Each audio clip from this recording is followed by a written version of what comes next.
Hello, everybody. Hi. Welcome to another edition of the 13th Dimension. And tonight, our guest is Jill. Hi, Hi. everyone. How's it going tonight? Good, good. I think it stopped raining. It was raining pretty hard the other day. It comes and goes, but it's California, so. You're right. You're right there on the ocean. We had some rain last couple of days here ourselves. Not heavy rain, but we did get some rain. But we had some very, very high winds. Oh, Yeah. yeah, some of the states, it's like the wind is so high, you guys get, I don't know, like tornadoes or something like that, Sharknado. Not shark. Um, no, actually, we had some not tornadoes, but we did have some winds that was blowing a whole bunch of stuff off of buildings. A friend of mine made a post yesterday. He had he had a picture of the front of a bowling alley, and there was a lot of stuff in the parking lot from Uh-huh. the road behind the bowling alley. Yeah, Wow. it was outrageous. Hello, Mort. Hello, Sarah. Thank you for joining us tonight. Hi, Mort. Hi, Sarah. So tonight, we're going to continue something. What I started doing last week is tonight is not going to be a paranormal show, but what we're going to be doing is we're going to be getting to know the people behind the paranormal persona that you know. So we started that with Greg last week with the Doctor Who, and I got to tell you that was one of the best episodes I've ever had in all the podcasts that I've done. Yeah, you guys talked for a while and I try to jump on, but this is embarrassing because I've seen lots of things, lots of whether movies, films, TV shows, but I have yet to see what is it? Who? Doctor Who? Okay, not the Who, the band, but I know about them.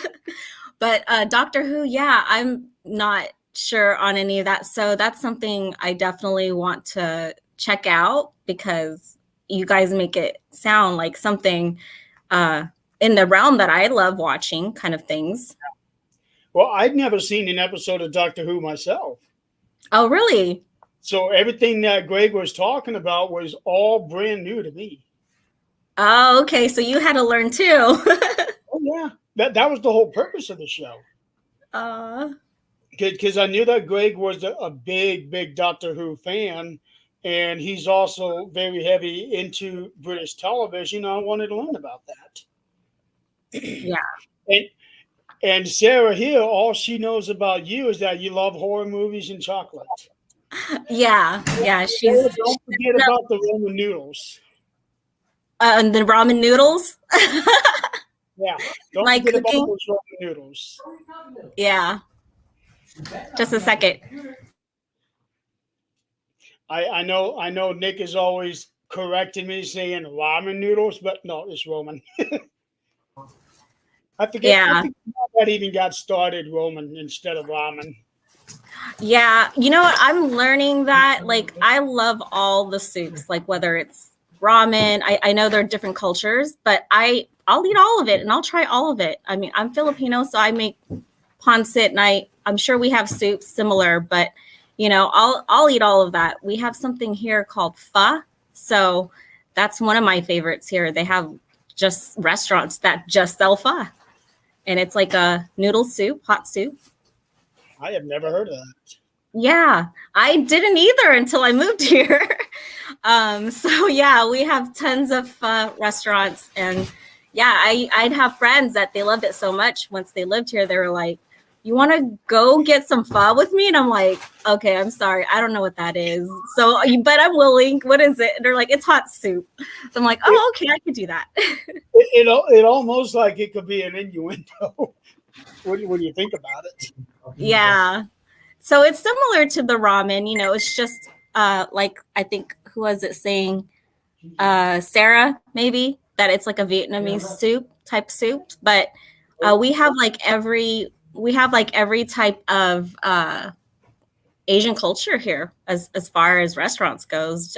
It's not just Japanese or like ramen. There's lots of things. Diverse, very diverse. California, so I don't know. Maybe that's why. Oh, California, especially there in San Francisco, there's more cultures there in that city than most other places. Yeah. Oh, yeah. Especially when you go around those areas, like that's the Bay Area. It's not too far from me.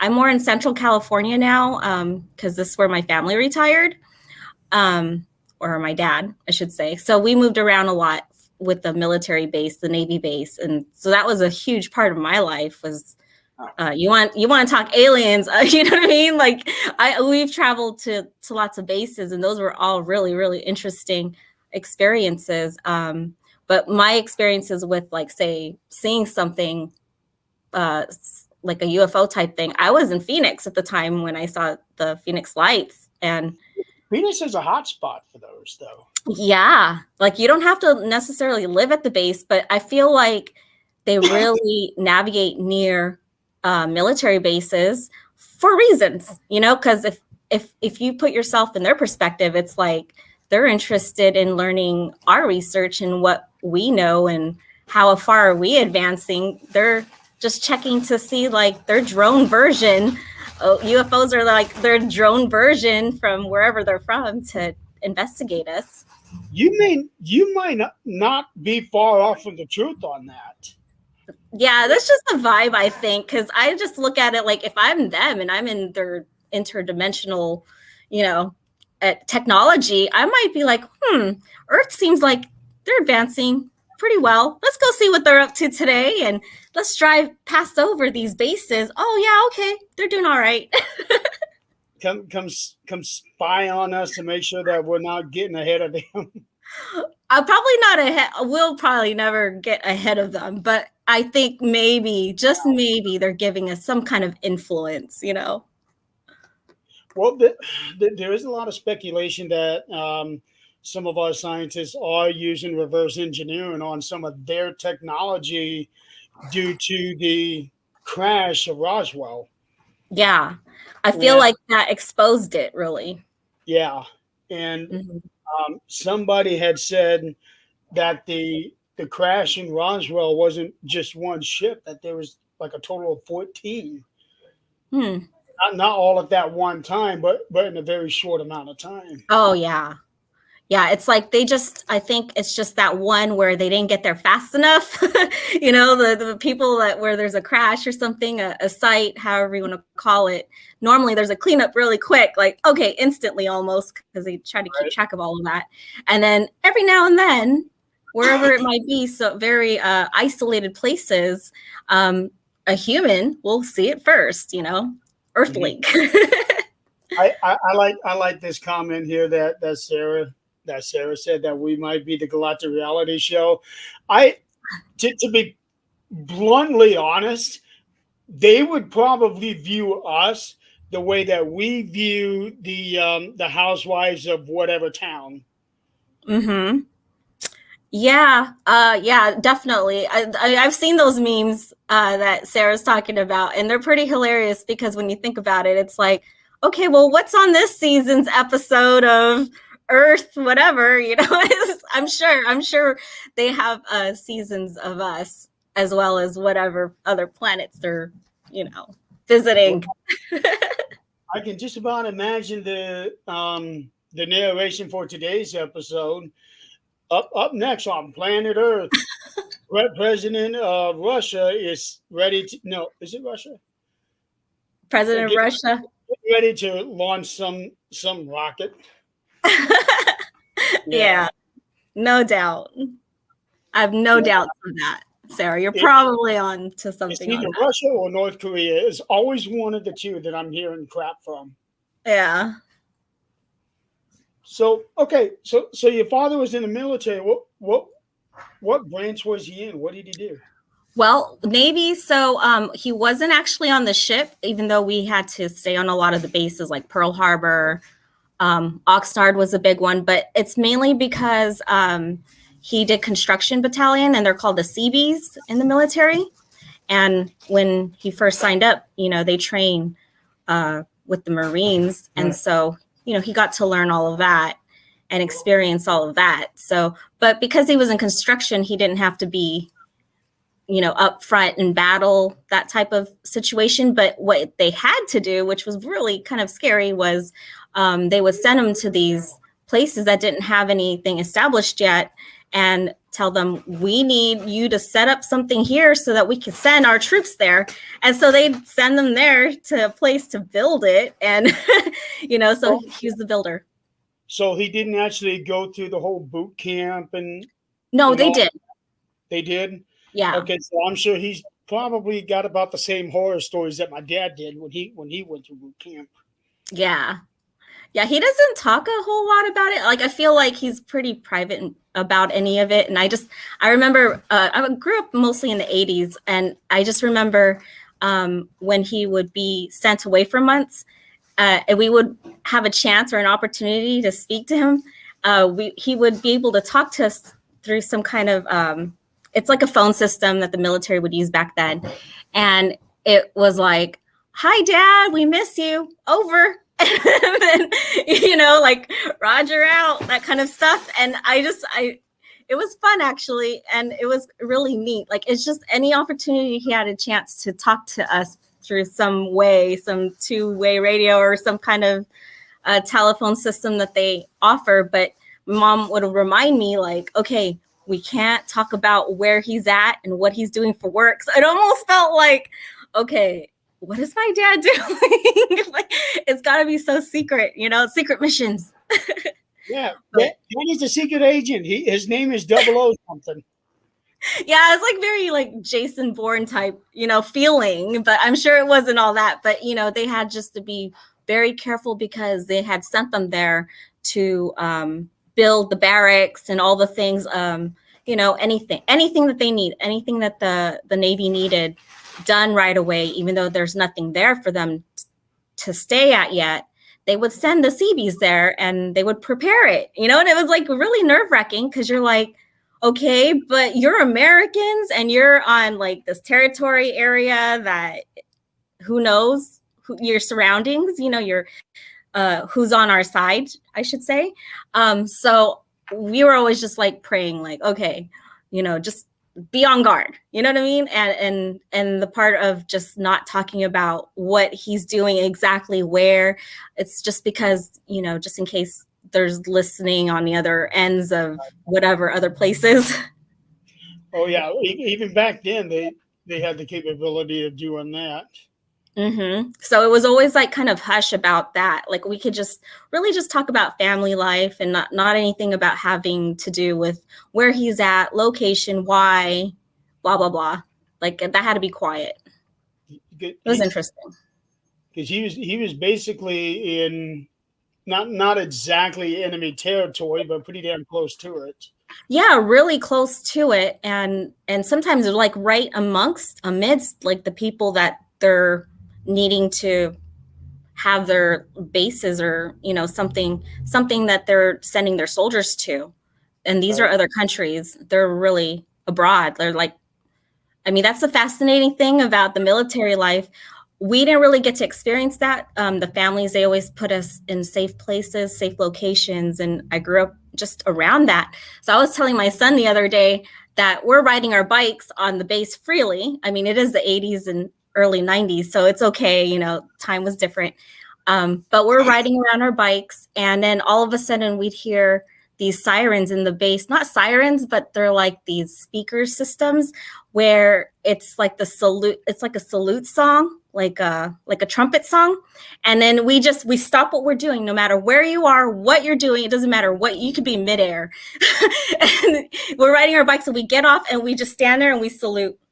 We don't know what we're doing it for, but there's a reason that they're trumpeting the song, like we're all supposed to kind of stand in allegiance or stand at salute for something. And it's for a reason, but as children, we didn't really always know what the reason was, but we would just see everyone just stop walking, like the grownups mainly, and we'd see them just stop what they're doing and just stand at sort of like a attention.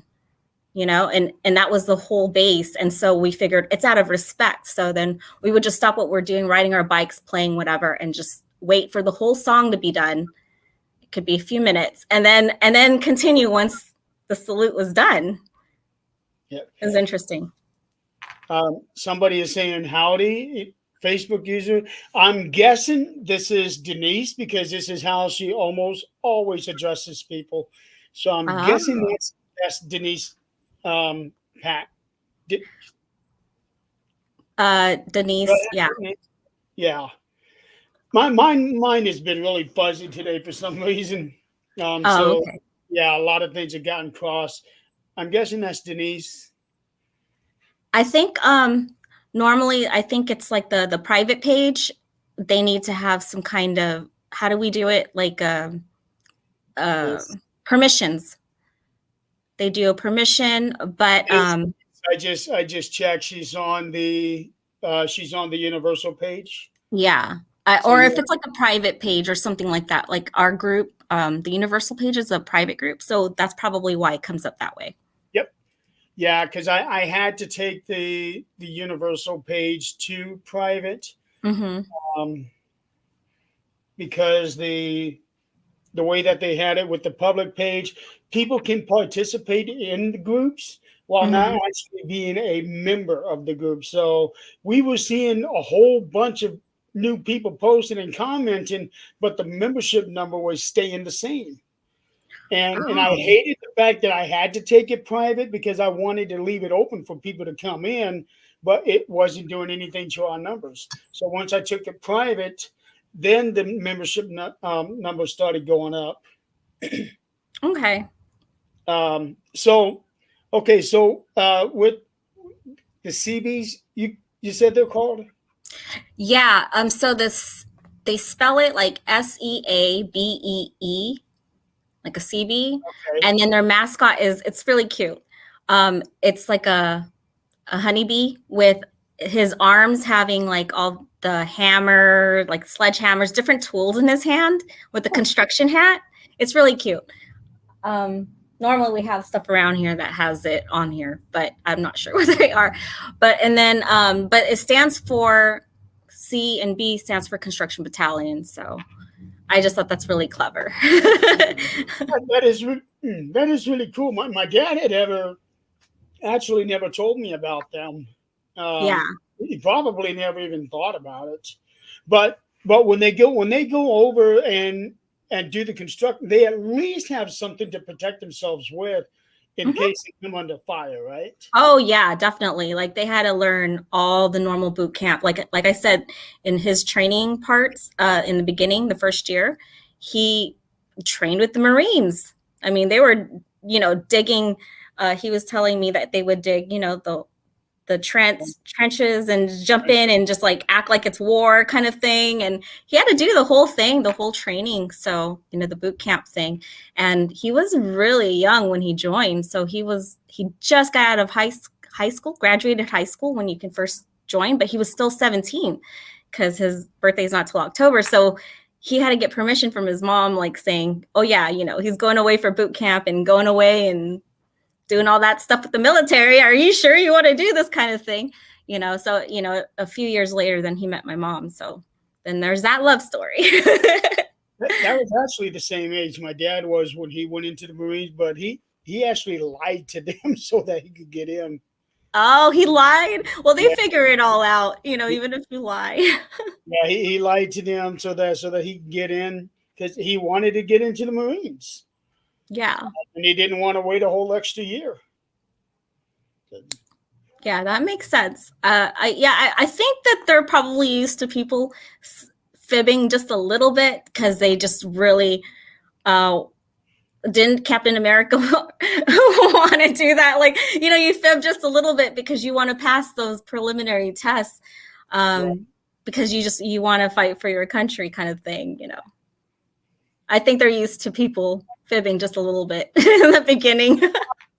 but today they have a much better, more consistent way of being able to double check everything. Oh yeah. Yeah, I wouldn't doubt it. I mean, I'm pretty sure satellites go in and check on you to make sure you're who you are. Yeah, in this country ain't nothing a secret. Yeah, I don't think so. I mean, unless you really have secrets to hide and hold, I wouldn't like ordinary people like myself.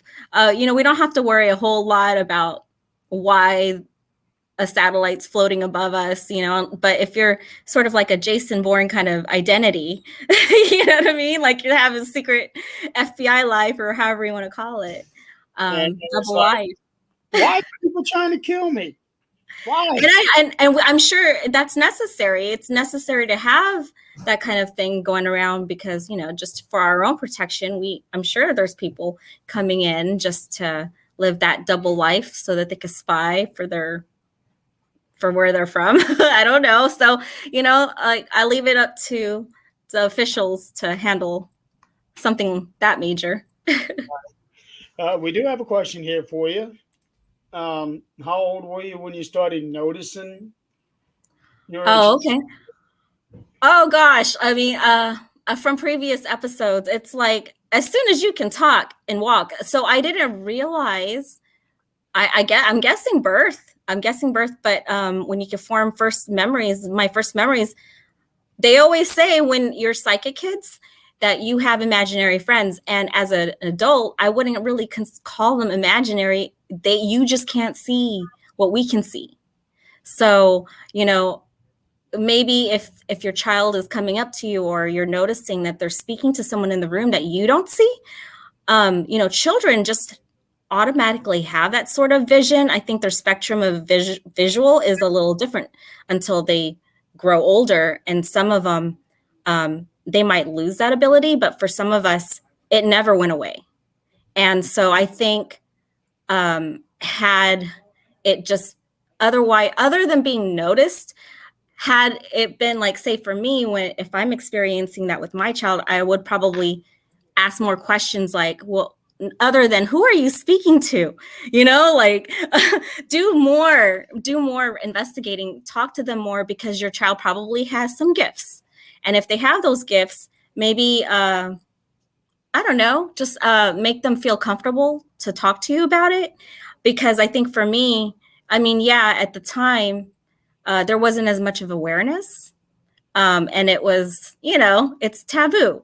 And so it's like, okay, we don't talk about those things in front of people, keep it to yourself. So, it almost, if it's unknown to them, you can't blame them for feeling that way. But I would say, yeah, probably initially when I could first speak, I was seeing people in a room that nobody else can see. So, I'm guessing it's just always been part of me. And eventually over time, I just learned to deal with it, like learn on my own, and then maybe find other people that are similar that might understand. So, like-minded. Hi, Emily. Hi, Emily. Real quick, Emily has a very unique guest tonight. Who? This guy lives in Nevada, and he actually has his own what's called a micronation. He's in Nevada and has And his own micronation. Okay. I've heard of things like that. That's yeah, very interesting. I never had until I saw her advertisement a couple days. So I went digging around and looking this thing up. This guy has had this micronation since 1977, and it's gone through different names, but he still pays property taxes, which he actually refers to as foreign aid. um, and you have to have a passport to visit his house. Oh, interesting. So he's treating it like a little country. Yeah, that's exactly Yeah. what it is. It's a micronation. It's Mhm. um 14 acres total. Yeah. I think that's what it said. Yeah, it's even got a whole website to it, and the history of the nation and everything. Oh, that's very interesting. I think what would be really cool is just like creating your own little world in there, like your own national flag and your own national He, he's, anthem. he's got that. He's got a national flag. He has a national anthem.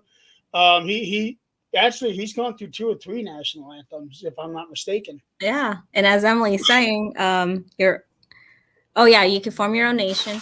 But just I, form your own national everything, culture and food. It's just like this is my world.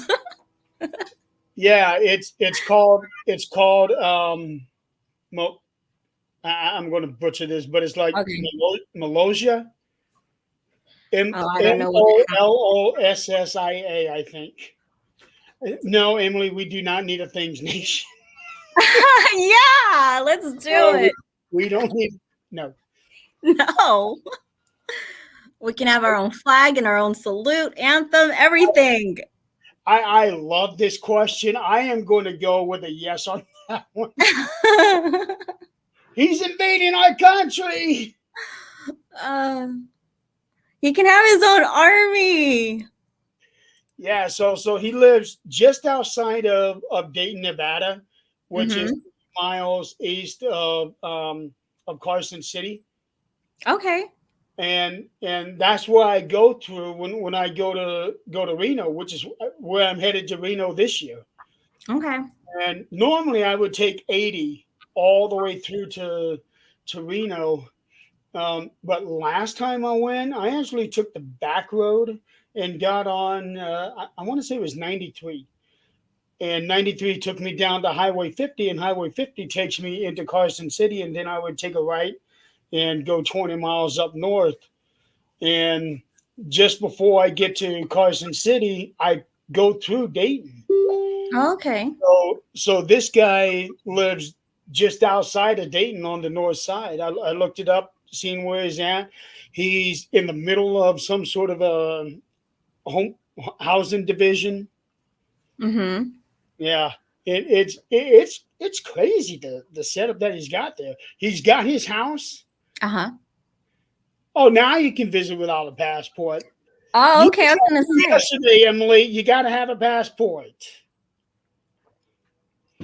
Yeah, because I was actually thinking about stopping by when I was going when I would go through there. I would. I mean, I would still, even if I didn't have my updated passport. I think is it this year that we're supposed to have the new form of pass? Is it passports or no? It's for traveling in an airplane, right? You need to have both or something like that.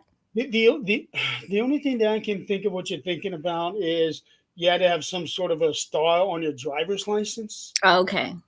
And I know you had to have that star in order to be able to go on flights and to be able to enter federal buildings. Yeah, I know And something new. yeah, and I renewed my license 2 years ago now. Yeah, it was 2 years ago because it was 6 months before my accident, and I had to go through that whole thing. And luckily, I was in and out of the license branch in 10 minutes. Oh, nice. Yeah, um, but it's I have never had a passport, so Really? yeah. Well, yeah, you need to get one so that you can look at it and see it and go, I want to fill all those squares with stamps all over, like it entices you to want to go do those things and set a plan for it. So, Well, I do know at some point I am going to have to get it because I do want to travel over to Europe sometime. yes. So I am going to have to get it at some point. I just don't know when. But I don't want to get a passport just to have it, you know? Well, you can use it for like double identifications. So, I mean, it's still useful just to have it. And then just in case you do need to flee for some reason, you just like, you don't have a reason to not go. You're like, just buy your ticket and go. Well, if I was going to flee, I probably would have flown about 2 years ago. um, Like out of the country, just like, I don't know if it has to be that way. If it's like a American territory, I'm not sure how those rules go, but I would just get it anyway, just in case it's not part of an American territory or something. So you could just go travel and not hesitate as much. Like I feel like the more you don't have something like that ready for you for later, or for things that you want to do, Yeah. then the more you put it off or the more you'll forget it. Like if I see it there, if I see it, I'll be like, oh yeah, that's right. I got to make a plan for that, you know? So I'm real visual. So it's like, if, you know, that helps me. That helps me to make those decisions and plans. Yeah. Oh, and yeah, and it also depends on how mad you get Adrian. You need to flee the country. Where's Brad at? Yeah, Brad's He's probably normally, working. yeah, he's normally on these shows while he's at work because he's got nothing to do. Well, that and you know, well, maybe it's nice sometimes because then he's not roasting you the whole time. Brad likes to roast people. It's out of love. Yeah. And oh man, I just love it seeing him and Adrian going back and forth. Yeah, he messes with her. He knows just okay. See, this is the thing. If he knows your buttons, he's gonna use them. Like with Eileen, it's Starbucks. She gets all. Don't even say anything about my coffee. He gets Eileen with that. He gets Yeah, Adrian with everything. yeah, He gets Nick with the cockroaches. He that's doesn't right. really, he doesn't really bother me too much about anything. That's because you don't reveal all your like fears and phobias. If you do that, he's gonna run with it. People know what I'm afraid of. They know I'm afraid of snakes and spiders. Mm, But but the thing is, for me, pictures of them, videos yeah, of them, they don't scare me. yeah. Like you can watch it in an image, Yeah, or like, can you watch it in a film and you're okay? yeah, Yeah. Hmm. yeah. That's not Because really a phobia then. because well, it's different when they're on videos and pictures Mm-hmm. compared to right in front of you. Because right in front of you, okay, this is physical. Shit's getting real.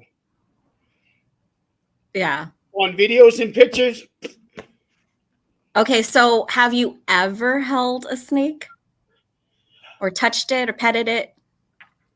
I have. You have? I have. Did you Um, have a bad experience with it? Not that I remember, to be Huh. honest.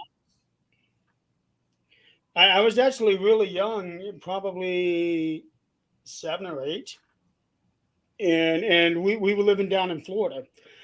There's a place. It's called Gatorland yeah, Gatorland. Is that alligators? Yep, yep. Oh, And but it here's the creepy thing. So they have these boardwalks that you're walking on because it's you're walking over a swampy area, mm-hmm. and these boardwalks are extra wide, and on one of these aisles they actually had a stone alligator on there that looked very realistic. It looked so real that I would not go down that aisle. Oh my gosh. Yeah, and people were just walking by it like it was nothing. And I'm looking at that. Okay, I know alligators can stay perfectly still until they're ready to pounce on you. Oh. Okay. Yeah. But it was a stone gator. They coached me up there to convince me. Okay, yeah, it was fine. And one of the little booths that they had somewhere, they got it to where you can take a picture with a baby alligator and a snake. And so Huh. I have a picture of me with both. Okay. Yeah, How old were you? I want to say it was about 8.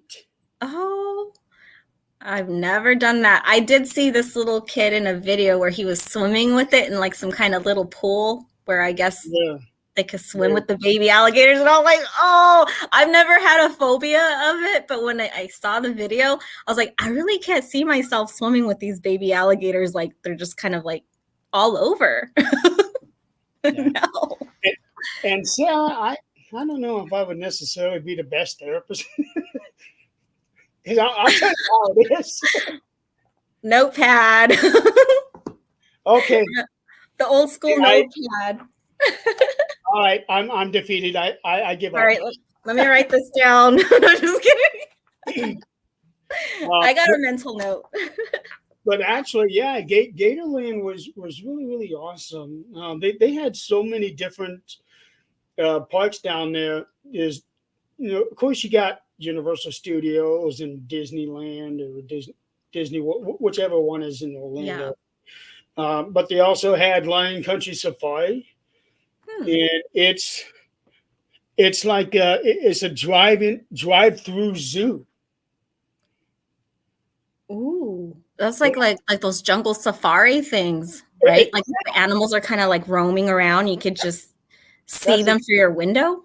Yep, that's No, exactly what it is. It's called at the time it was called Lion Country Safari. Then you got Gatorland there, and I'm sure I'm missing some others. But they had some really cool. Florida had some good shit down there. yeah, they do. They have a lot. I've never been there. So, have you been to Florida?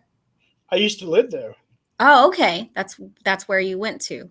Yep, I Okay, so was I didn't there know you from lived there. I was there from '83 to '89, ages 3 to 9. And it was in Port St. Lucie, which is just north of West Palm Beach on the East Coast.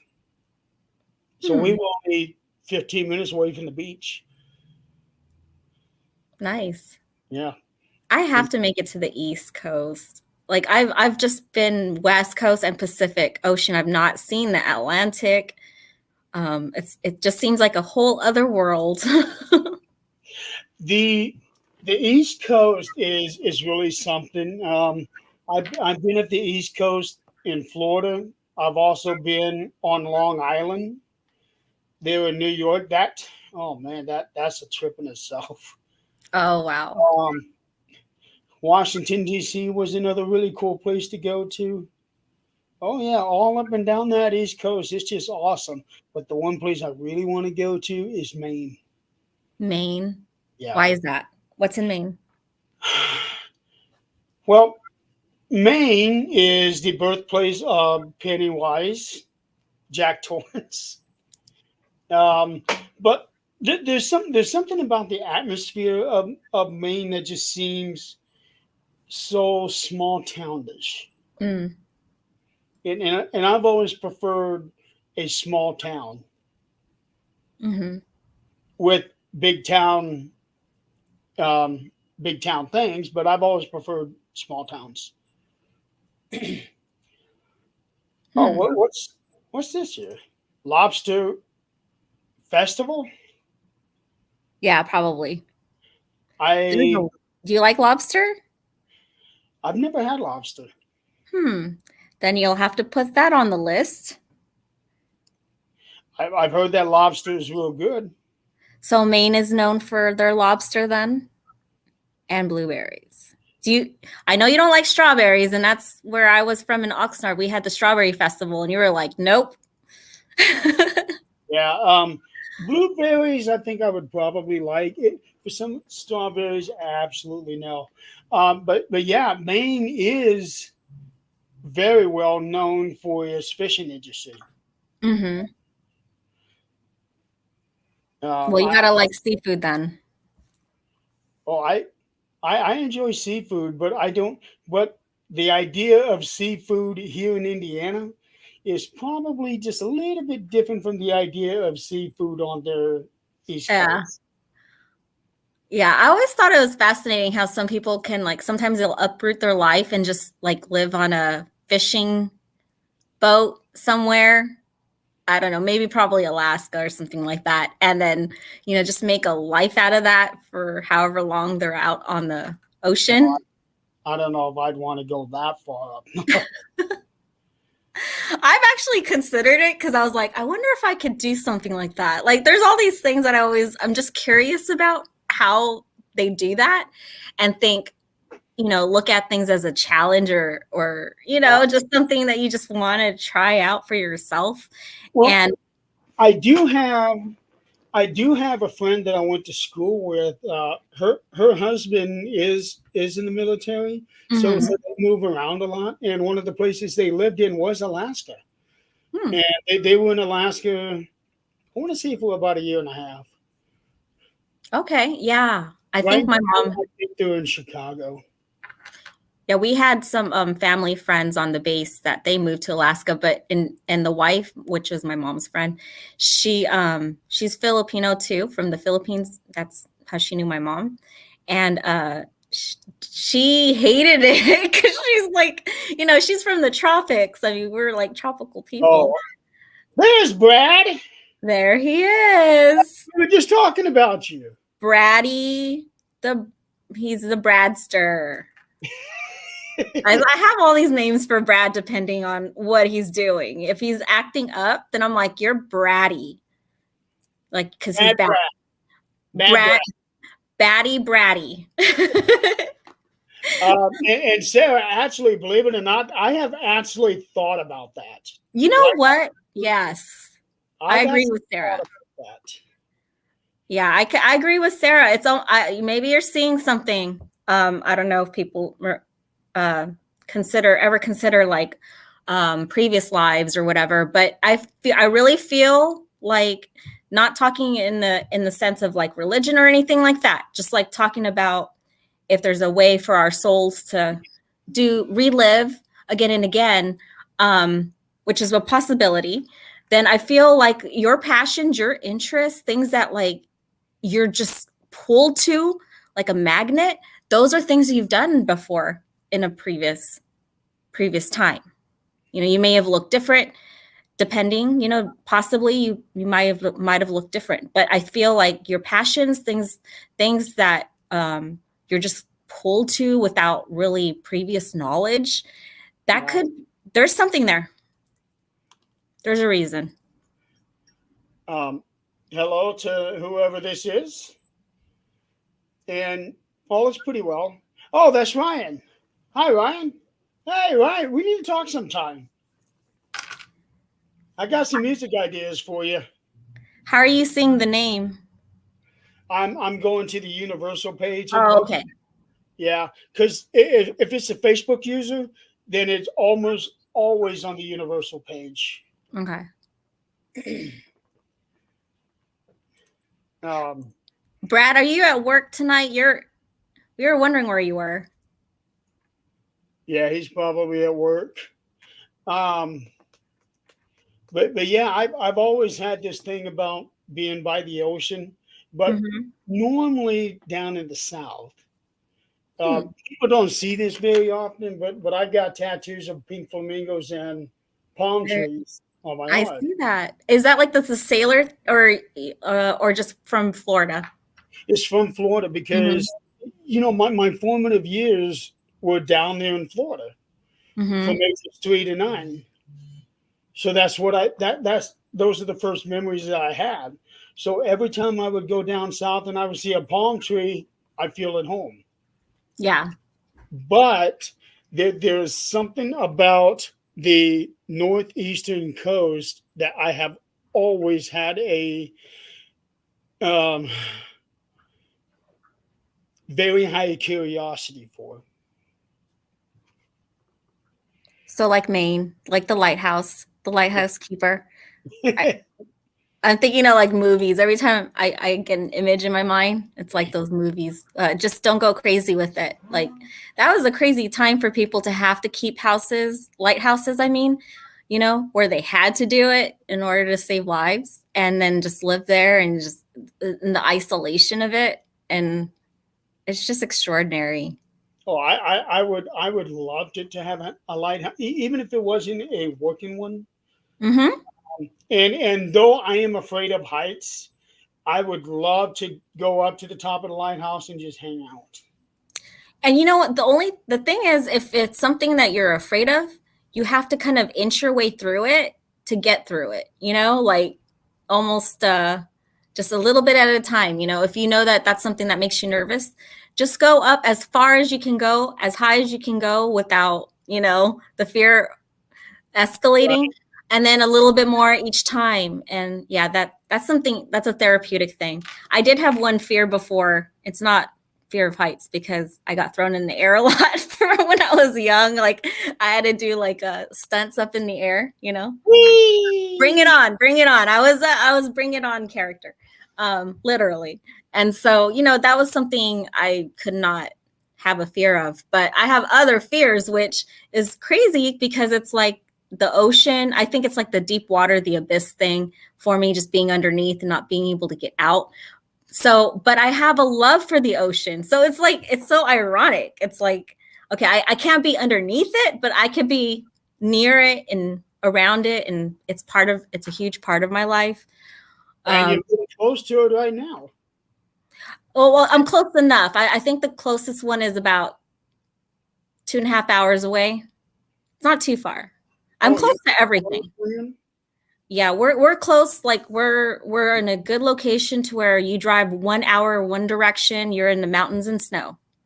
And like the national forests and things like that, like Yosemite and all those things. Like going to be a little bit more than an hour for that one, but there's other national forests like not even an hour away from me, which is really nice. And then if I go a different direction, which is towards the Pacific Ocean, then you've got the bay within 3 hours. The closest beach is about 2.5 hours.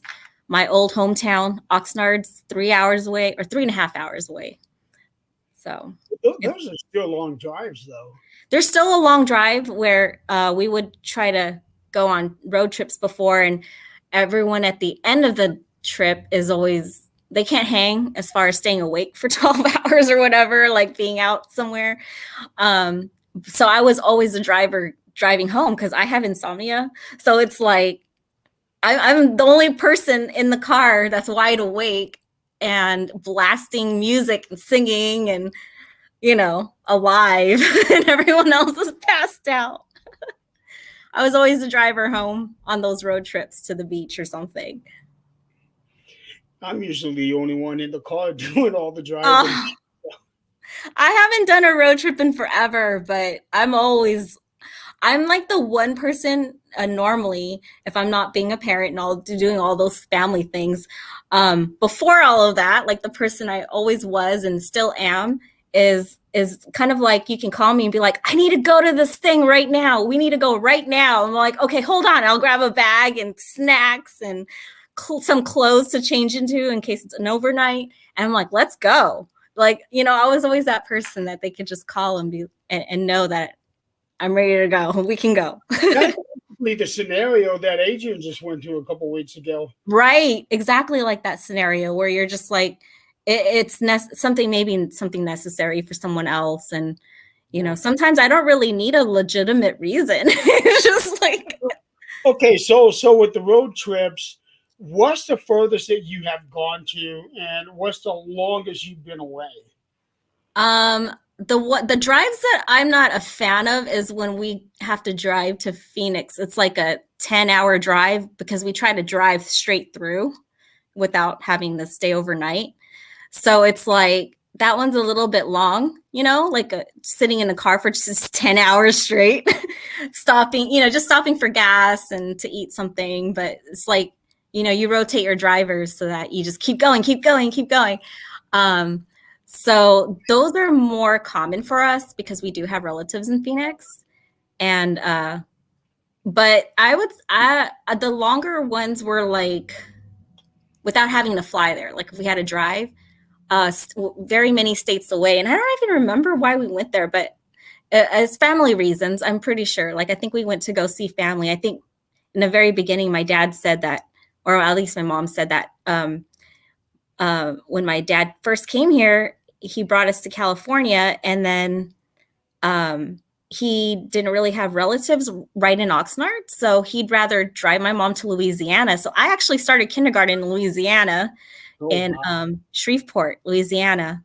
I think I told this to Brad or somebody, but there was snow and everything. So coming from the Philippines and like a humid, hot, warm rain, tropical storms kind of thing, and even Southern California. And then all of a sudden, overnight, having to be in snow for kindergarten, I was like, I don't think I like this. I want to go back to California. So were you born in California? No, I was actually born in the Philippines, me and my brother. But then when my dad got his next tour, by then I'm like four years old, almost 5. Then he got stationed back to California. So then we all just flew back with my dad from the Philippines. Yeah, so because I think some of his things that he got sent to while we were in the Philippines, they sent him away. You know, they'll send him away for like so many months, sometimes Right. like 6 to 9 months, or depending. I can't even remember, just like really long periods of time. And he'd gone to like 3 different things while we were in Philippines, and then from there, he got. It's like every 3 to 4 years. Then he got stationed to California again, which is his home base.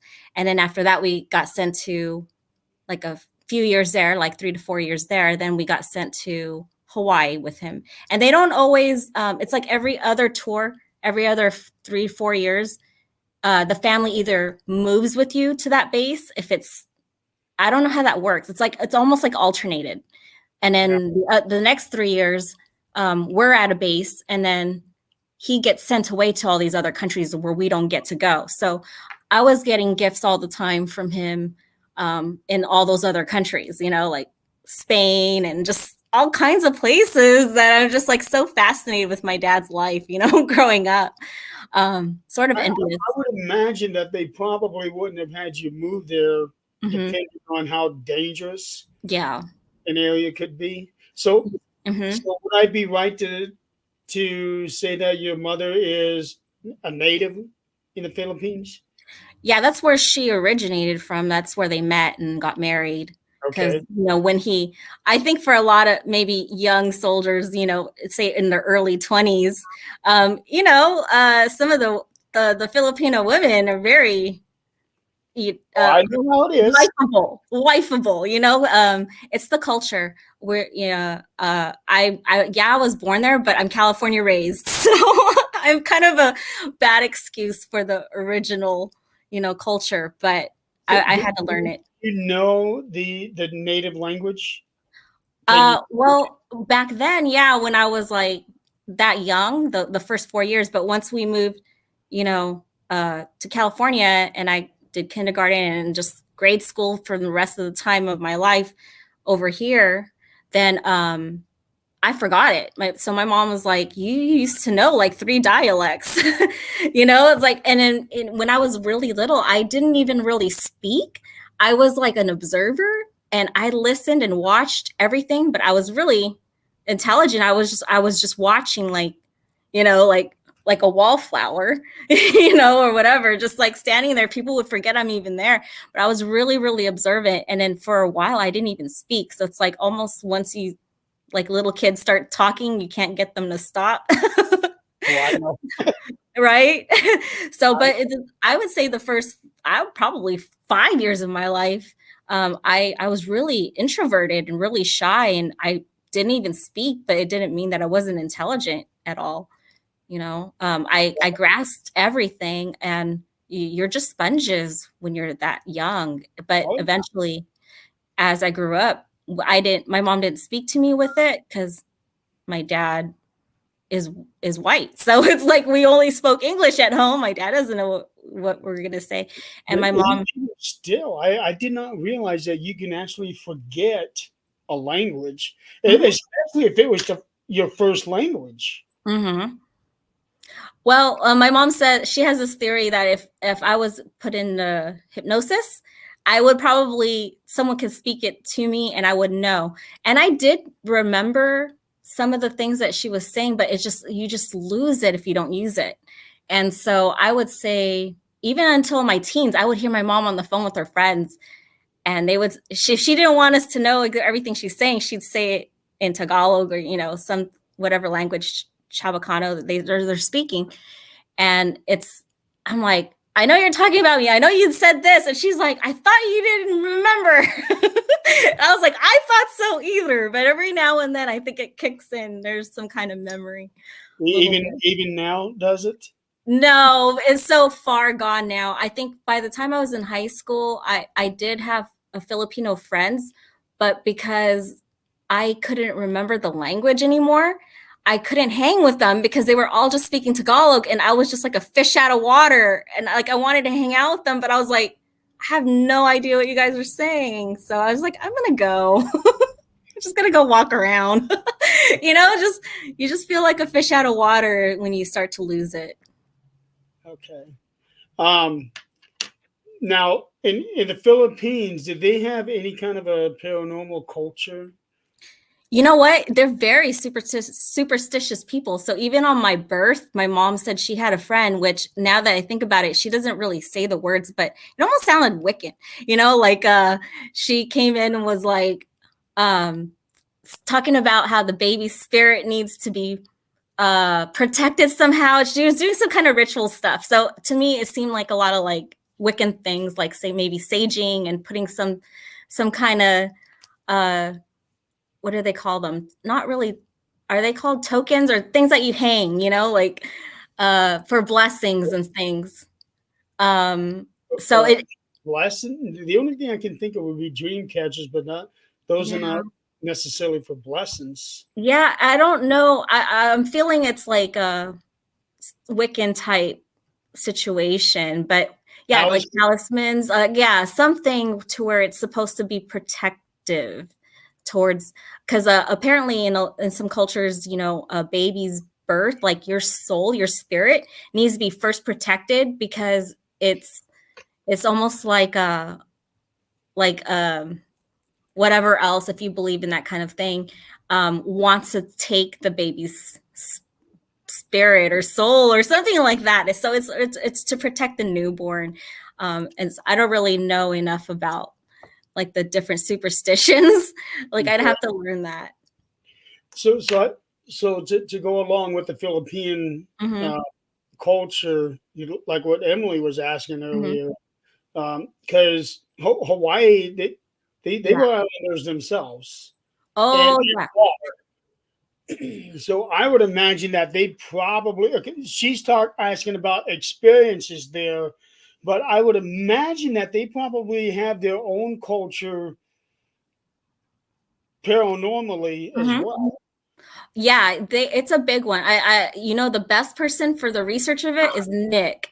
Because he knows all of like the cryptids and things. And so Philippines has you know, of course the native Hawaiians, they have their own things going on. It's a lot to investigate there. And yeah, definitely. I lived in Pearl Harbor, so yeah.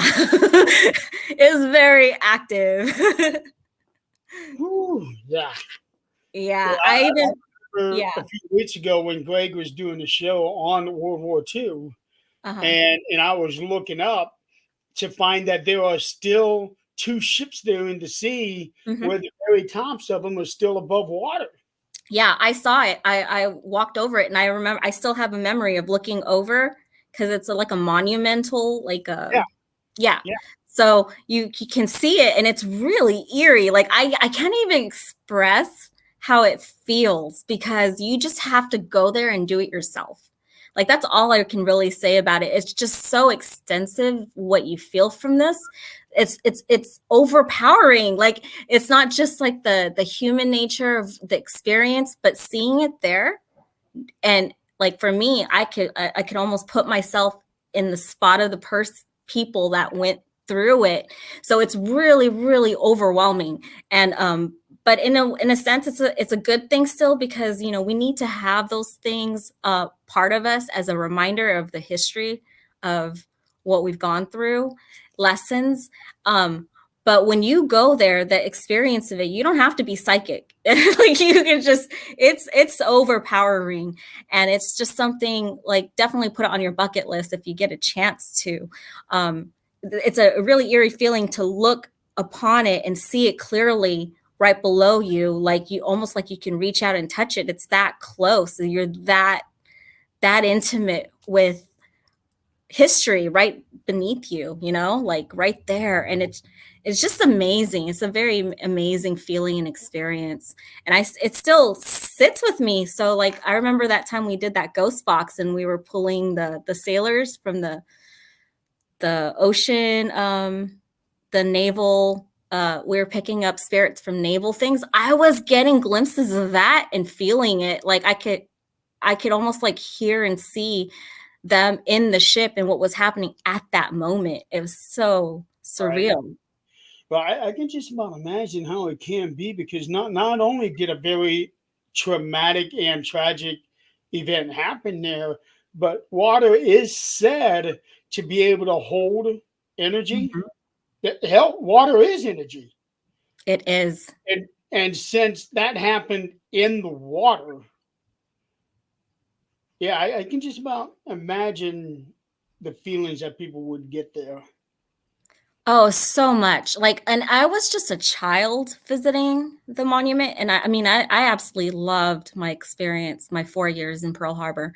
But I would love to go back. Like I had these intentions, in my early 20s, like that I wanted to apply to Hawaii State, be a Hawaii cheerleader because that's where the the cheer camp coaches were telling me that I would be successful at for my ability in cheer at the time. And they were like, you kid, if you go play at Hawaii State, you more likely will be on their team. And so I had these ideals when I was young to do that and then want to go exploring on my own without really realizing that, there could be groups formed for it. I would have just gone on my own, honestly, just to get the feel and the vibe and just to re-experience that. But as an adult, like in your 20s, exploring that and learning it. How old were you when you lived in Hawaii? I was young, so I was there. We left mid first grade, and I came back to Southern California mid fourth grade. So it was like an impactful time for me for as far as memories go for childhood experiences. But my dad took us around. I mean, Oahu isn't that very big of an island. I think you can go all the way around the perimeter in 4 hours or something. So, we hit up like pretty much every tourist attraction you can think of there. So at waterfalls, volcanoes, Diamond Peak. Is Hawaii, as far as weather goes, is it hot and humid all the time? Or is it It's pleasantly not like in the Philippines. It's like uncomfortably humid. Hawaii is more bearable. Like you still have to adapt to the climate when you first move there from a colder um, place before, but you get used to it quick. yeah? And it's just like the vibe there is just so low key, so casual. We went to school with flip flops, and we Really? our beach shorts we called jams. They were like these shorts that were very colorful. Yeah, yeah. Like I mean, you were lucky to even have shoes on. You were always running around barefoot, like it's warm. But in a pleasant way. It wasn't like an unbearable way that I can remember. But it was nice. It was nice. It's tropical, nice, warm, um, go-to place even in the winter. So you get Oh yeah, spoiled. oh, no, definitely. I've always wanted to go to Hawaii. I've never been there. Mhm. The only thing that worries me about Hawaii is that if anything happens, there's nowhere to go. I know. I still have friends in Hawaii. They moved there from Southern California, and they stayed there a lot. I have a lot of friends that go back over there, and they've stayed there, like they're living there now. And that's what they tell me. They're like, "Oh, we're dealing with this like kind of like a tsunami warning, kind of thing, like a tropical storm coming in." I'm like, "Oh my God, you're on an island. You can't even, you know, like hope and pray everything goes well." Yeah, you got nowhere to go. Not Yeah. only tsunamis, but what if one of the volcanoes goes off? Yeah, and I think that was always my fear, even as the child growing up there. I'm walking around, I'm like, this is volcanic ground. Like, Yeah. all it has to do is erupt, and I'm dead in an instant. Okay, so with that, do you ever remember a time where you felt the ground rumbling under your feet? Not so much. I spend more time probably on the beach. I'm more of a beach girl. Like, and not even going far into the ocean, but I've almost died. Like, I almost died because back in the 80s, parents just let you roam. And so it was like they're there, but then they're not supervising us the way we supervise our kids today. And so I think I almost drowned. I was out on a kind of like a raft blow up raft with another girl, and like the way our little boat was going too far out. Like usually it's shallow for so far, but for some reason the waves pushed us out. And I actually, it was one of my fears, and maybe that's why I have a phobia of the deep water now. But like it knocked us off, and I actually had a bad experience because not only because the waves were pushing me down that I couldn't get back up. I thought I was going to drown, and I probably could have, but grace of God or something, I got out. One of the waves allowed me to come back up to where I can get back to shore. But I had like a burning sensation on my face, and it was a jellyfish, a baby one, stung me while I was underneath. And I do remember that now when I think about it. It was like underneath there was all these little jellyfish things, and I'm still trying to struggle to get back up to breathe air. So with the waves crashing down on me. And then when I finally got to shore, I was like, oh my God, it was burning and hurting so much that they had to take me to like the paramedic tent or whatever. And they had to help me because the jellyfish stung me. And so that was like almost a traumatic experience. I mean, I got through it, and I still went back into the ocean and everything, but it was like, oh God, please, like, if I had to die, I would have probably been that day. I would have either drowned or the jellyfish got me. With the waves, the way that I understand it, Hawaii gets the best waves, and they have these surfing competitions out there. Lots. And I didn't get to see the surfing competitions, but there was a lot. Asking her that question. What? If you can read, I am not. Okay. That's funny. No, I don't remember what they put on me, but I have heard of that. Wow. I think that's if you can't get to first aid. I don't know. Absolutely not. Luckily, the lifeguards or whatever they have going on the beach, they're prepared and ready to act. But yeah, I don't think anyone believed me at first until I think it showed eventually. You could see the sting marks. But I just remember the person, like the EMT people or whatever you want to call them, paramedics part. They were like, if it was any bigger, you'd be blind. Because they said, luckily it was a baby jellyfish, because like they could see the tentacle marks, and it was like literally like this much of my face. And they said if it had been an adult or bigger, I would have been blind. I think of the alien scene with it. It's so sucking on your face. The jellyfish is an alien. Right, but with the alien scene in the Alien movie, I was actually picturing when you were talking about the jellyfish thing and how it felt there.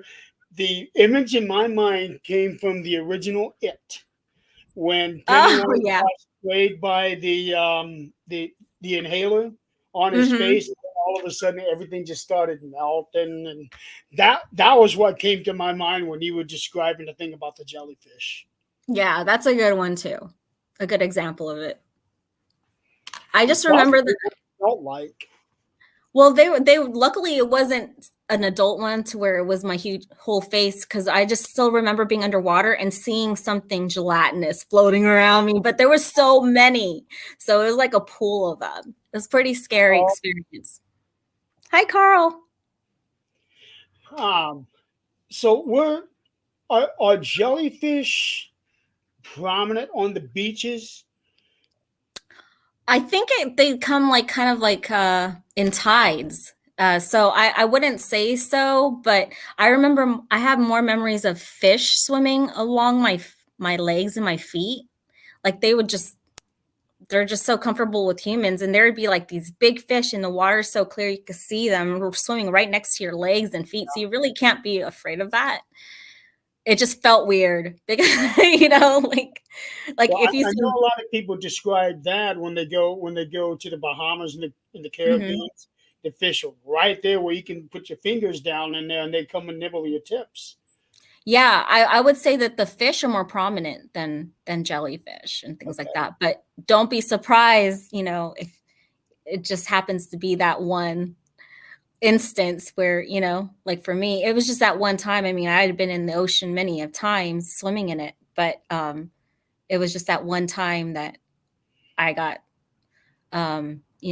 pushed under the waves, and then I fell into a bunch of baby jellyfish. Yeah. Wow. Just And you really went bad. right back into it after they healed you up. Yeah, I think I did. Yeah, so Well, that's that's because something. you didn't learn your lesson. Well, I didn't go out that far the next time. Like, I think it just so happened like the waves pushed us out farther than what we normally swam through. Yeah. So I would say that was the reason why I ran into the jellyfish. We went too far out. So with the fishing and well, not the swimming in the beaches, and I know that the islands are spread out, Hmm. but do they actually have anybody swimming from island to island out there? Or is that I don't. even, can that even be done? Yeah, I don't think they're that close. I remember my dad got stationed in a place called Palau, and you can kind of do that because the islands are small enough to do so. And even the Philippines, I think they have. I mean, I can't even tell you how many islands they have. I think it's like 7,000, or it's just a thousands. Like, so there's, when they Yeah. say island, they're small, but Hawaii, they're kind of like larger masses, and so I don't know if that could happen. I think they're close, but not that close. Emily, world record, July 2023. So I think you got an open invitation. Yeah, well, I'm actually not a very avid swimmer, but I sunbathe really well. I like to stay close to the shallow side. I think most people would. I did want to try surfing, but again, I would still have to be a better swimmer. You would have to, because if anything were to happen, oh boy, you got to rely on being able to swim. Yeah, and you know what? I'm not very good as far as knowing my limitations. I feel like I put myself in a lot of scenarios where I'm like, you're gonna learn now. Like I go, wait, why am I out this far deep? I can't swim that well. I think a lot of us have that kind of issue. And you're like, okay, I struggled on that one. I'm not gonna go that far out next time. Sure, the Coast Guard will help. Yeah, just as long Well, as you you can never float. know. If they were that stupid to go out there, I don't think we will go out there and help them out. I think that's one of my fears is that one movie. I don't know if you've seen it, but it's the one open, help me out. Is it Open Water? Where they fall out into the far deep ocean and they have no boat, they're just in the water. And then eventually most of the characters die because the sharks got them or something, or they just couldn't, they had a bad injury to where they Well, probably got in. there is a movie called Open Water back Yeah. in 2003, Yeah. uh, Open Water is what I'm thinking of. with people I have never heard of. So I have not seen it. But the people are scuba diving. Yeah, there's like 3 open waters. I've seen them all. Like anything Jaws similar, where there's shark, or you're stuck in the ocean water, and Oh, even Titanic. I've seen them all, but well, this one here, it said the story concerns an American couple that goes scuba diving while on vacation, only to find themselves stranded miles from shore in shark filled waters when the crew of their boat accidentally leaves them behind. I don't know if it's based on true stories, but I'm sure those people This didn't live to tell it. this movie is. Yeah, the scenarios are definitely true story-ish because you ever see those articles where they found like a scuba diver's camera and the footage in it is just so haunting because it's like the last of their life living, Yeah. where they're attacked by something, which is probably a shark or something like that, something oceanic. Um, so yeah, I do want to try. I did want to try out probably scuba or something like that, or even swimming with the sharks. I have had friends that they go in those cages and they experience the sharks swimming around them, and I'm like, but have you seen open water? Yeah, I have not seen Okay. open water, so but it Yeah. sounds like what you're describing. Oh yeah. I gave them all a chance. Some of them it's kind of like ridiculous because they're like on a yacht. There was one where they're on a yacht and they all fell off board or they were swimming in the water and the last person that was on board forgot to put the ladder out so that you can climb back onto your yacht. And so then they were all stuck in the ocean. Oh boy. Eventually, they couldn't get none of them could get back onto the yacht. So then they all died one by one. So lesson learned, last man on the boat, don't jump off without putting a ladder or some Right. rope or something to get back on your boat. Sharks must treat toads like chicken nuggets.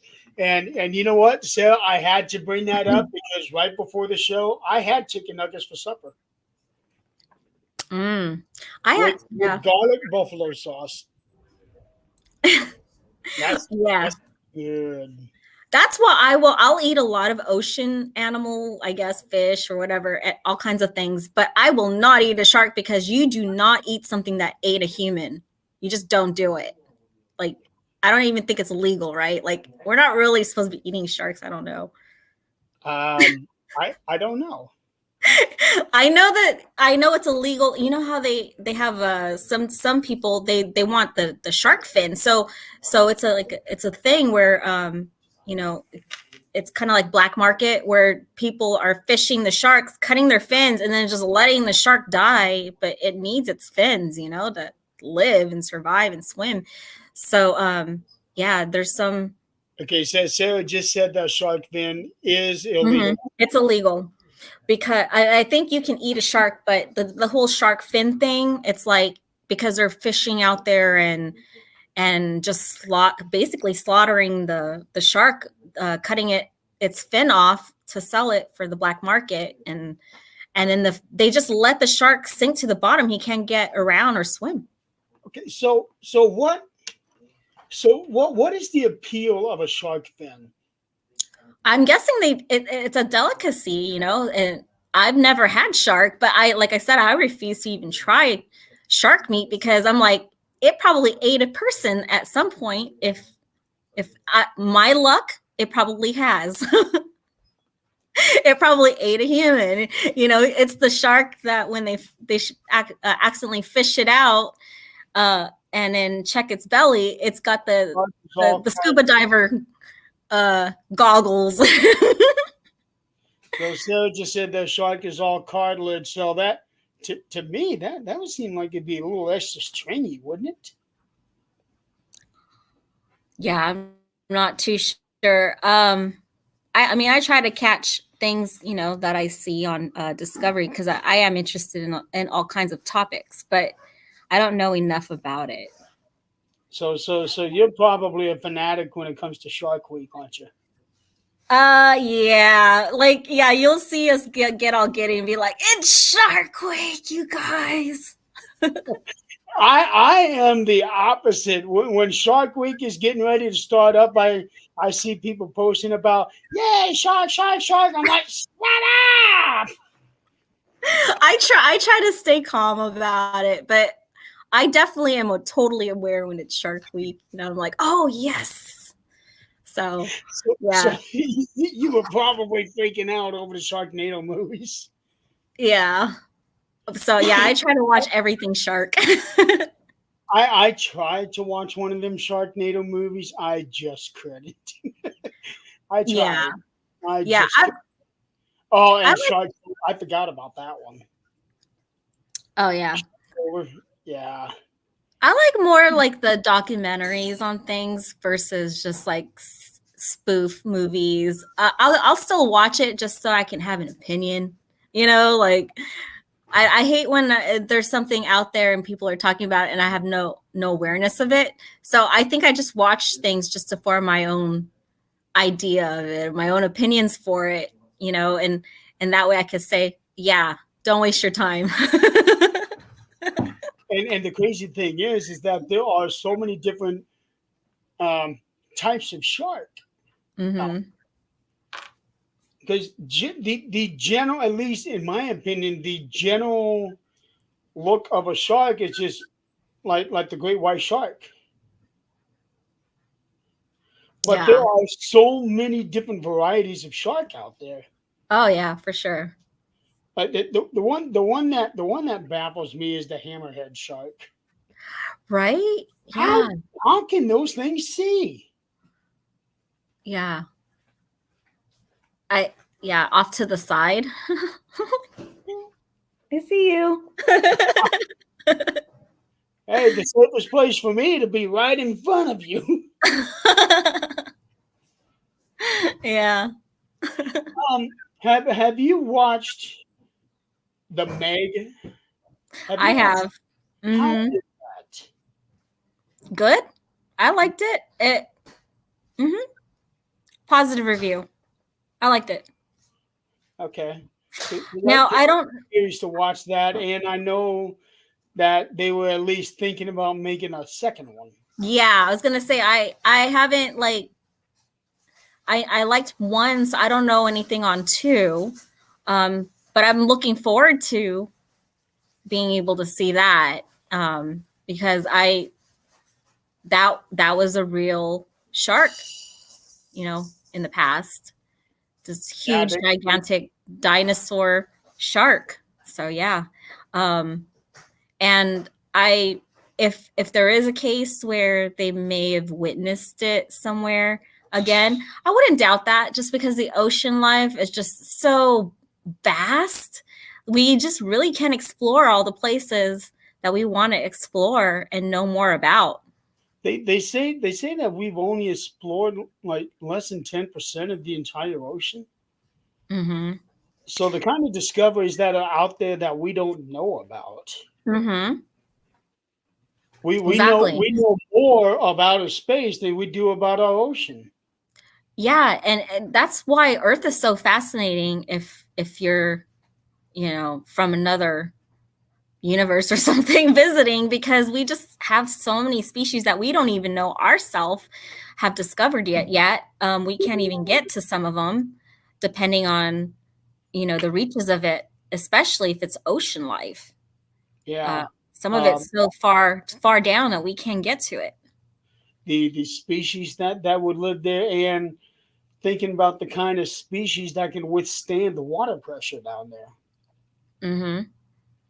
The depths. I mean, hopefully we can get to the level where we can explore that far into it within our own planet. There's just so many things always being discovered and found. So anything that people say that they've witnessed or anything like that, what just amongst our own planet, you know, I'd like to hear it out and see, you know, what did you see? What was your witness testimony? Because there's just so much out there that we can't get to.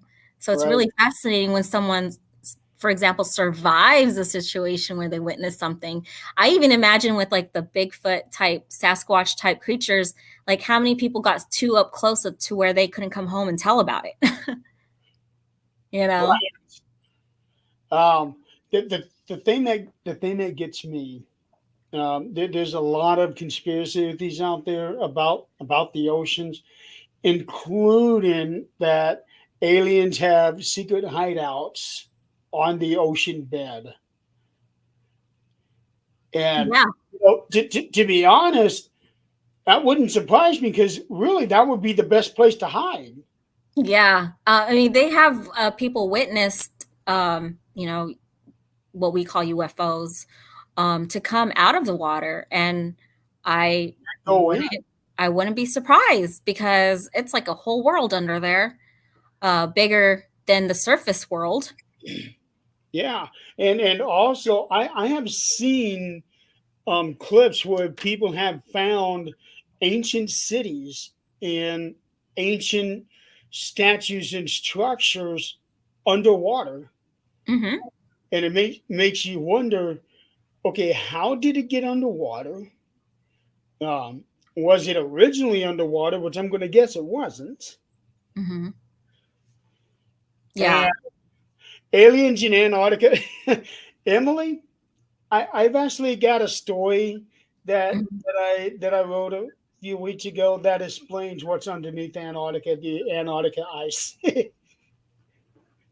Yeah. um, so okay, so I'm looking at this big long book that you sent me last night, and and My passions. I had to break that up so that I could actually read it. This is why I don't text. I was like, I can't even. I started it in a text message, and it said too much.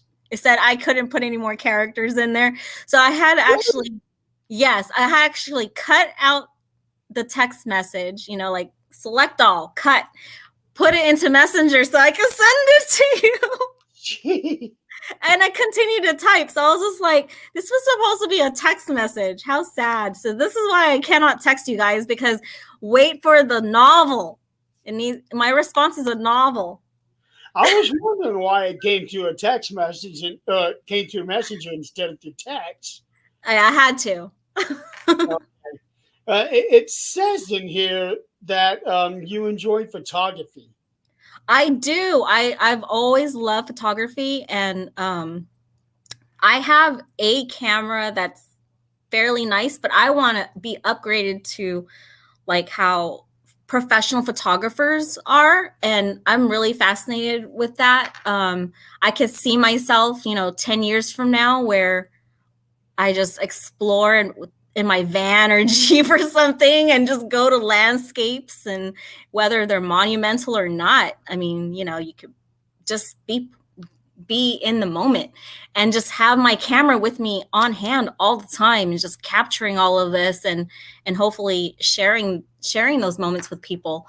um You yeah. know, you can actually just go to your town and you can find spots, very photogenic places, Hmm. and just do that just in your own hometown. Oh yeah, I do. Sometimes I do that, like where whenever I go anywhere, I just, if I have any type of camera with me, which normally is just a phone, but if I have any with me, I would always, even in the past before we had the smartphones, I would just have cameras with me in the car, and I would just try to take pictures of anything I thought, even urban life, just urban things that people think is decayed or it doesn't look pretty. There's so much art in the world. Just like looking around, like I'm the weirdo that's walking with my coffee and seeing a mural by an unknown artist on the wall and just thinking, wow, that's spectacular. And just taking pictures of it in all different kinds of angles from the street, not paying mind to the people in the cars or whatever, the life going past, not even noticing these things. Were you on it all last night when I was showing the pictures of this crystal mill in Colorado? Yeah. And I want to say that I saw something. There's like a show that shows abandoned places. um I don't know if it's a history channel or something like that. And then so it's like these abandoned places, and the history, some of it shows you history of it, some of it is just unknown. you know um Regions, part of the on our planet, I guess. They'll zoom into it and sometimes talk about it. And if it has some kind of historical to it, I feel like I saw it on something, on an episode. Hmm. Yeah, that was an amazing. Those were amazing pictures when I come across them. I Yeah, just had it's to beautiful. shout out to everybody. It's beautiful. Like it looks like an oil painting. It does, especially with the way that the river was. Yeah. Have you thought about taking some of your pictures and putting them together and doing like a Mhm. calendar? I didn't think of doing that, but that's a great idea. Yeah. I but I I just want to learn it more professionally. I had met some friends when I met some people that were doing like a paranormal team here in Fresno. He ended up closing the group out and like just saying that he didn't want to have to do it anymore. He was just going to continue doing his own personal private business, that he was doing other things. Like paranormal field was just sort of like a hobby. So then we ended up not having the team anymore. But I remembered he had all this equipment for that he would use also for paranormal investigating, but also for being hired for as a photographer or like a videographer. You know, all those things are tied together. I actually helped him make a commercial for like a local uh, pizza place here that's pretty popular. I think it's BC's Pizza. And I was going to be in the commercial, but then I was like, I don't have to be in it. Like, I think the owner chose someone that was already his staff for like a decade. He used her as, you know, the person in the commercial, which is I was happy for. I was just glad to just take part and like use all the equipment and do the lighting, and you know, like I was holding the cards for her to say the commercial, like reminders, not that she needed it. Um, and just being a part of all of that. So I got, that was just a side business he was doing. And so I thought that was fun to do. And I thought, okay, I can see myself doing this. Like once I can learn how to do all this on my own and buy all my own equipment, guaranteed you guys are going to see business cards saying like, you know, hire me to film it for you or photograph it for you. Thanks for hopping on. I'm going to try to hop onto your show because I'm very interested in that. Same here, Emily. I'm going to catch up on your shows.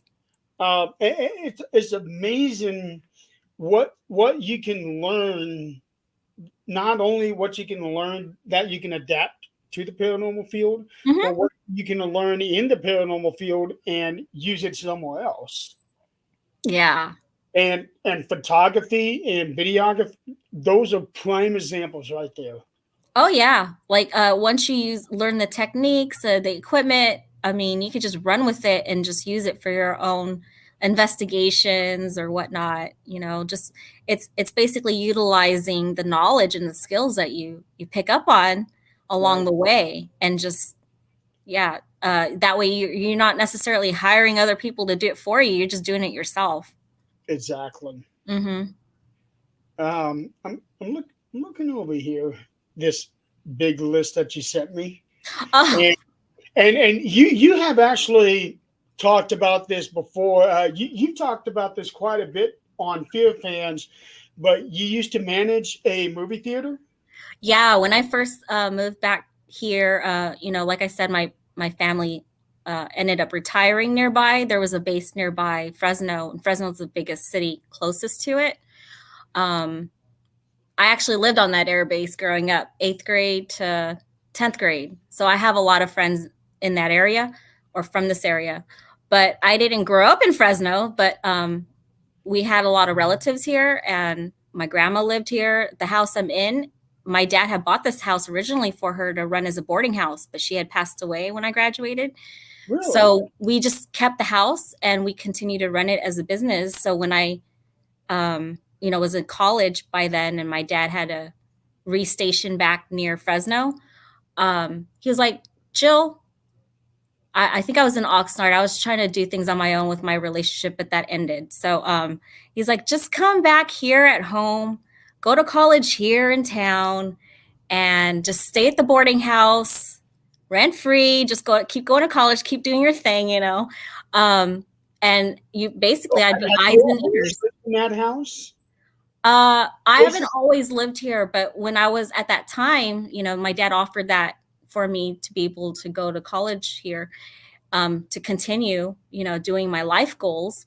Just because your relationship ends doesn't mean, you know, your life ends. You have to pick up. right. So, you know, I did have to restart basically again. Um, I actually had to move from Phoenix, Arizona, you know, where I had moved over there. That's where I saw the Phoenix lights, where I had to move from there and come back to California because, you know, I just didn't think that I should stay out in You Phoenix by actually myself. those lights when The they were Phoenix happening? Lights. I saw it. I'm a witness. Well, what was that 19, like? 1997. Yeah, what was that like? I can imagine at the time there's probably a lot of confusion and a lot of chaos when You'd be people would see you'd be this. surprised because of the time period. We didn't have smartphones and those things. I didn't even have anything to take any video of it at the time. I think I was only like 20 years old or something. So I like was driving through the desert in the darkness. I was 30 miles away from home from where I worked. And I'm literally in the middle of the desert on a highway by myself, nothing else around but coyotes. So it was a beautiful drive home, and the stars are gorgeous in the desert. It's so beautiful. It's so Yes, beautiful. Like, if you've never yes. experienced the desert life, the night sky is just amazing. So I would just soak it and take it all in. And I just remember looking up and I was like, what the heck is that? That doesn't look like stars. And so I'm just driving and I'm like, oh, wow. Like, I was just so fascinated. I probably had to go from like 80, 70 miles an hour down to like 50 just so I could like really look at them and watch. And I didn't know what I was looking at. I didn't know. It's just, you're just in awe because you're just like, am I seeing what I'm seeing? You're very curious. I was just so fascinated. I just remember not even blinking. I just kept looking and just watching it and thinking, this can't be real. I don't know. I didn't know what to think of it. And but when I got home, then I really just sort of, it wasn't something mainstream yet, like how we have paranormal caught on camera things like that that we share with everyone. I didn't know how to react, But my somebody response. did catch it on I video. Oh, they caught it, yeah, somewhere in town. But I was driving through the desert when I saw it flying over. Um, it seemed it wasn't close enough, but close enough to where it had to have been. I mean, it's the desert, so it just stood out. It just stood out. It like for you to not notice it if you were outside at the moment. You then your eyes have just been on the ground the whole time or something, like it's pretty obvious. Like it was pretty obvious. And that's what's the fascinating part about it is whoever or whatever it was, it's like they're not afraid of us. They're like, yeah, we're out here, we're doing what, we're flying over and you're seeing us. The whole town probably saw it. The whole world saw it. Yeah, and when they shared the videos. um Okay, so this puts me in the unique position to be able to ask you these questions. Um, so when you were seeing the light, if I remember right from the video, that not all the lights were on at the same time. It's like one would come on and then the next one would, and then the next one would, if I remember that the video right. Um, but when you were seeing it, were you able to see the stars beyond those lights, or did it look like an actual structure that had lights on there that was blocking everything else? Could you see any kind of a like an outline or a structure to make it look like that it could have been a ship? it, it seemed to blend. Like you could see the lights and it was so linear as far as the lights go, that's what it made you take a double look. Like you're like, wait, that doesn't seem natural. But as far as like the black part of it, it's like it just blended with the black sky. You But couldn't really see a structure. could you see the stars though?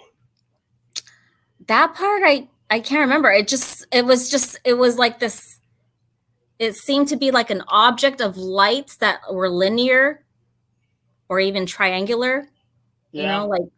like in sequence of each other, like they're obviously part of something huger together, because the way they're flying or the way they're going, the direction they're going, it's not like moving around like this. It's just staying aligned with each other in a sequence pattern. Um, but I can't remember it being solid. I just remember seeing the balls of light like the giant glowing lights. So that part, I can't say that I saw a structure, just Okay. just the glowing lights. So if anything, it's got to have some kind of cloaking to where it just blends and you can still, like, almost like transparent. Right. Yeah, Yeah, it's too that's hard to what I was describe. wondering. Mm-hmm. Because I know the main focus were those lights, especially the Mm-hmm. one that seemed to come on sequentially. Mm-hmm. But what I have never heard anybody talking about is that you can't see what's behind those Mm-hmm. lights, No, or if you can even see through those lights. no, you don't see like what your mind physically would think there should be an object attached to those things, because Yeah. that's the only way it would make sense. But you don't see that. You don't see like I know I've heard of people witnessing like the triangle, the black triangle ones floating, like pyramidal, like Yeah, triangular I know shape. what you're talking about.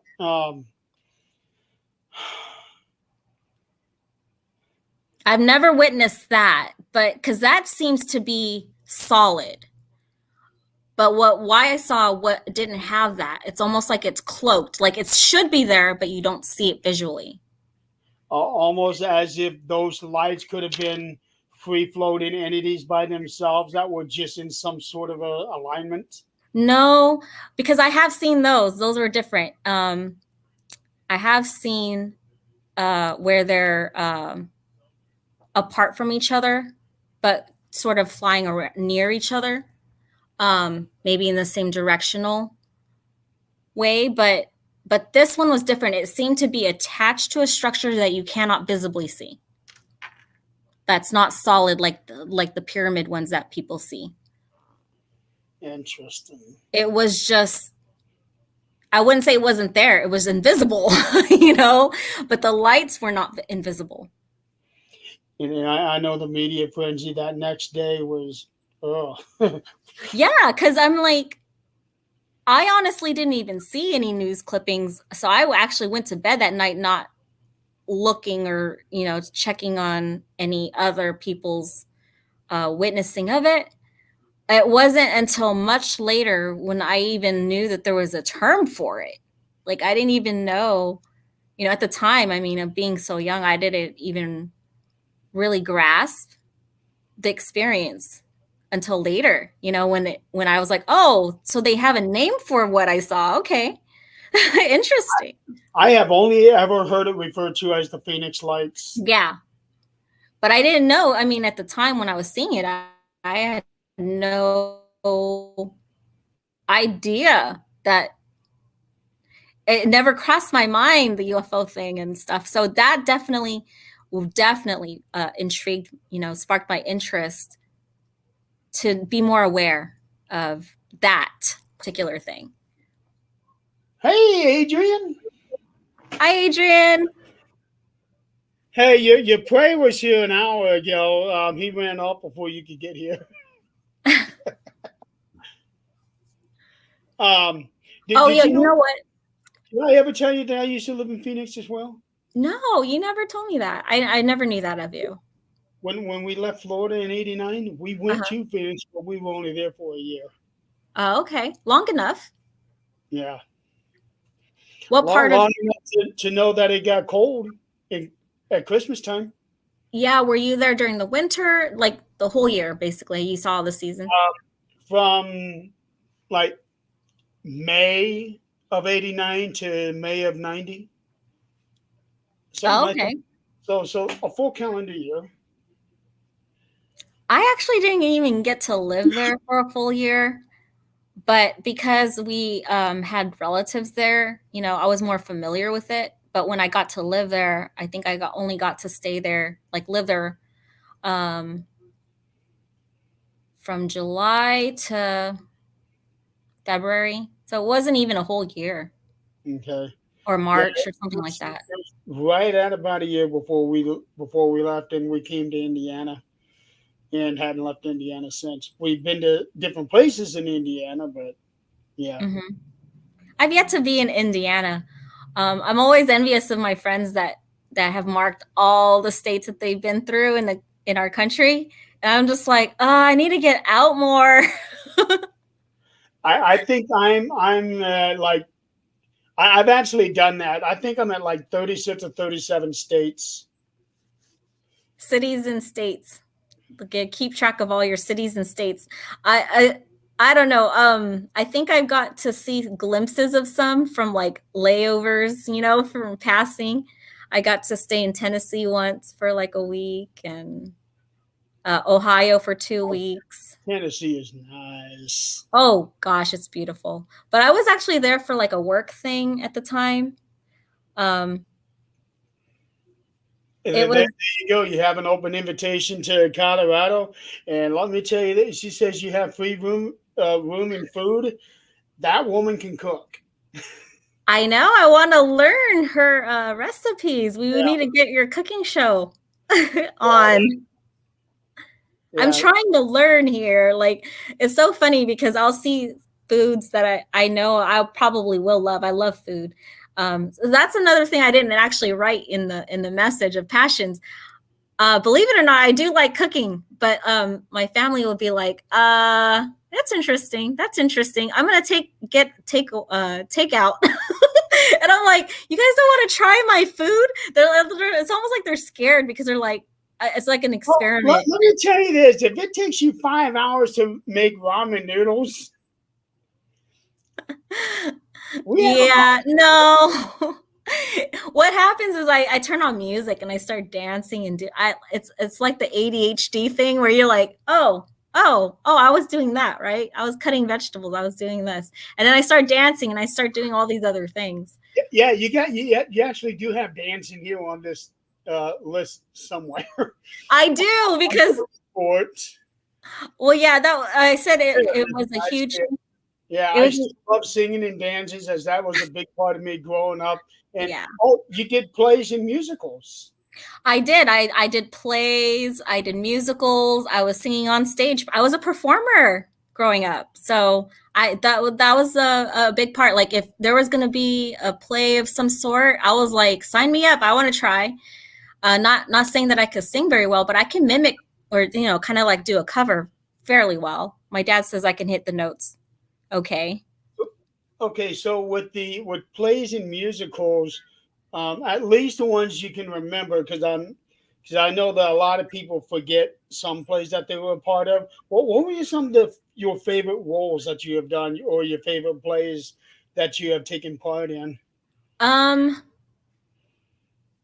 I the most the one I tried the hardest was probably like a Shakespeare play, Midsummer Night's Dream. That's just fun.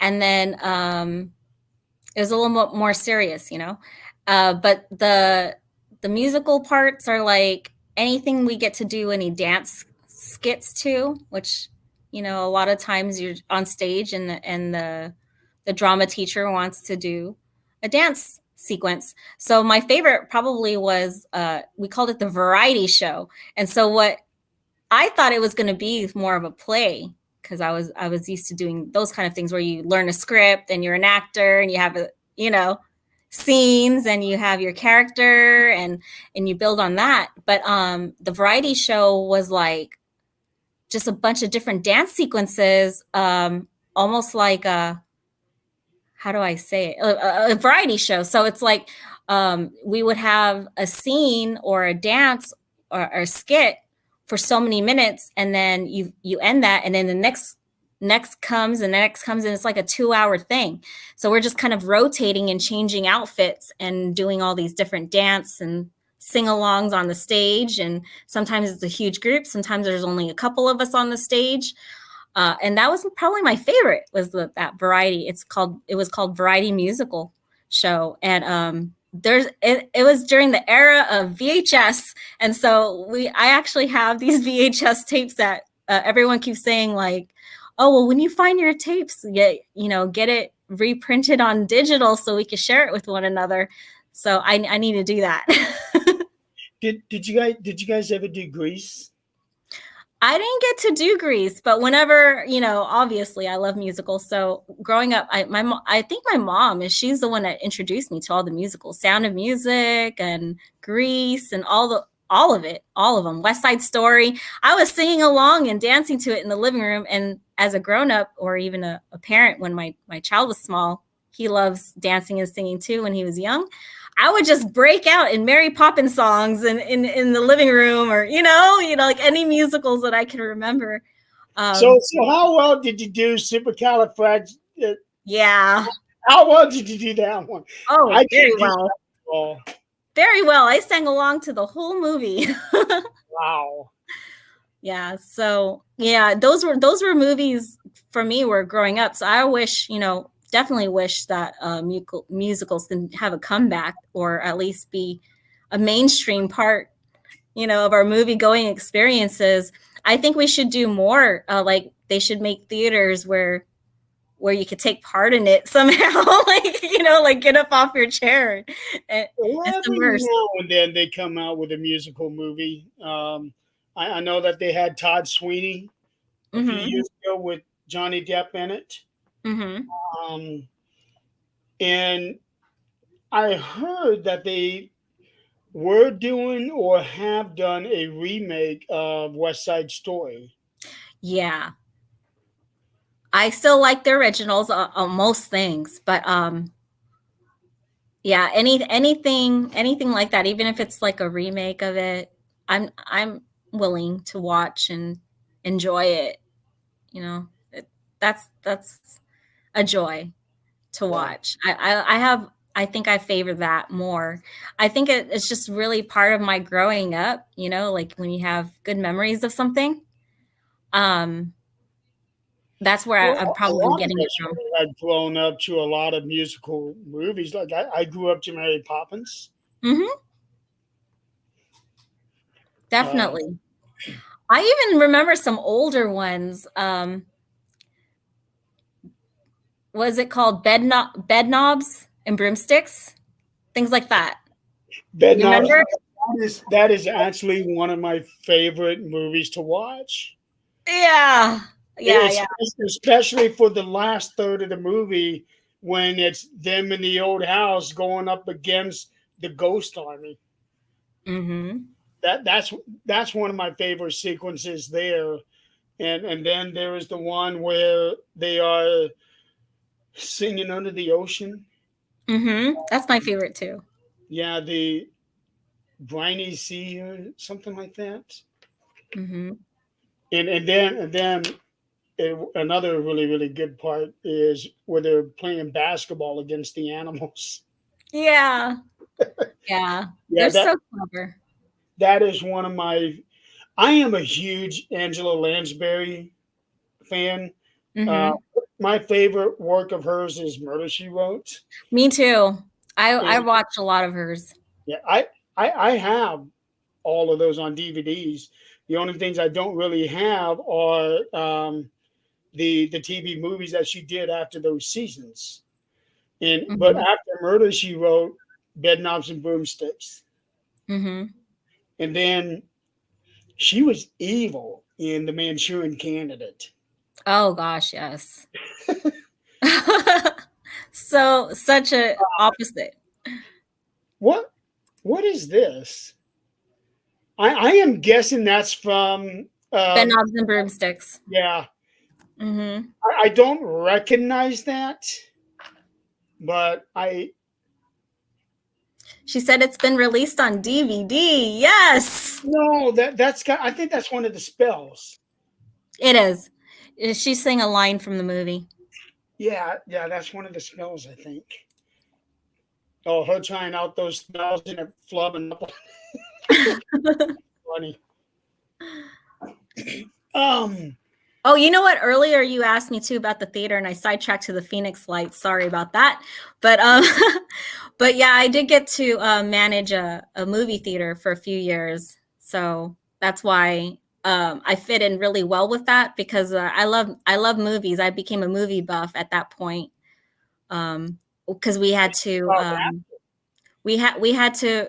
sometimes we did have to do we had to do like these showings where we would Hi, have to Sarah. preview. Good night, Sarah. We had to preview the movie prior to selling it to the public, like a kind of like a movie check.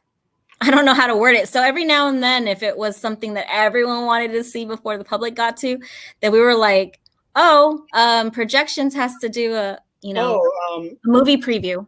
a screening.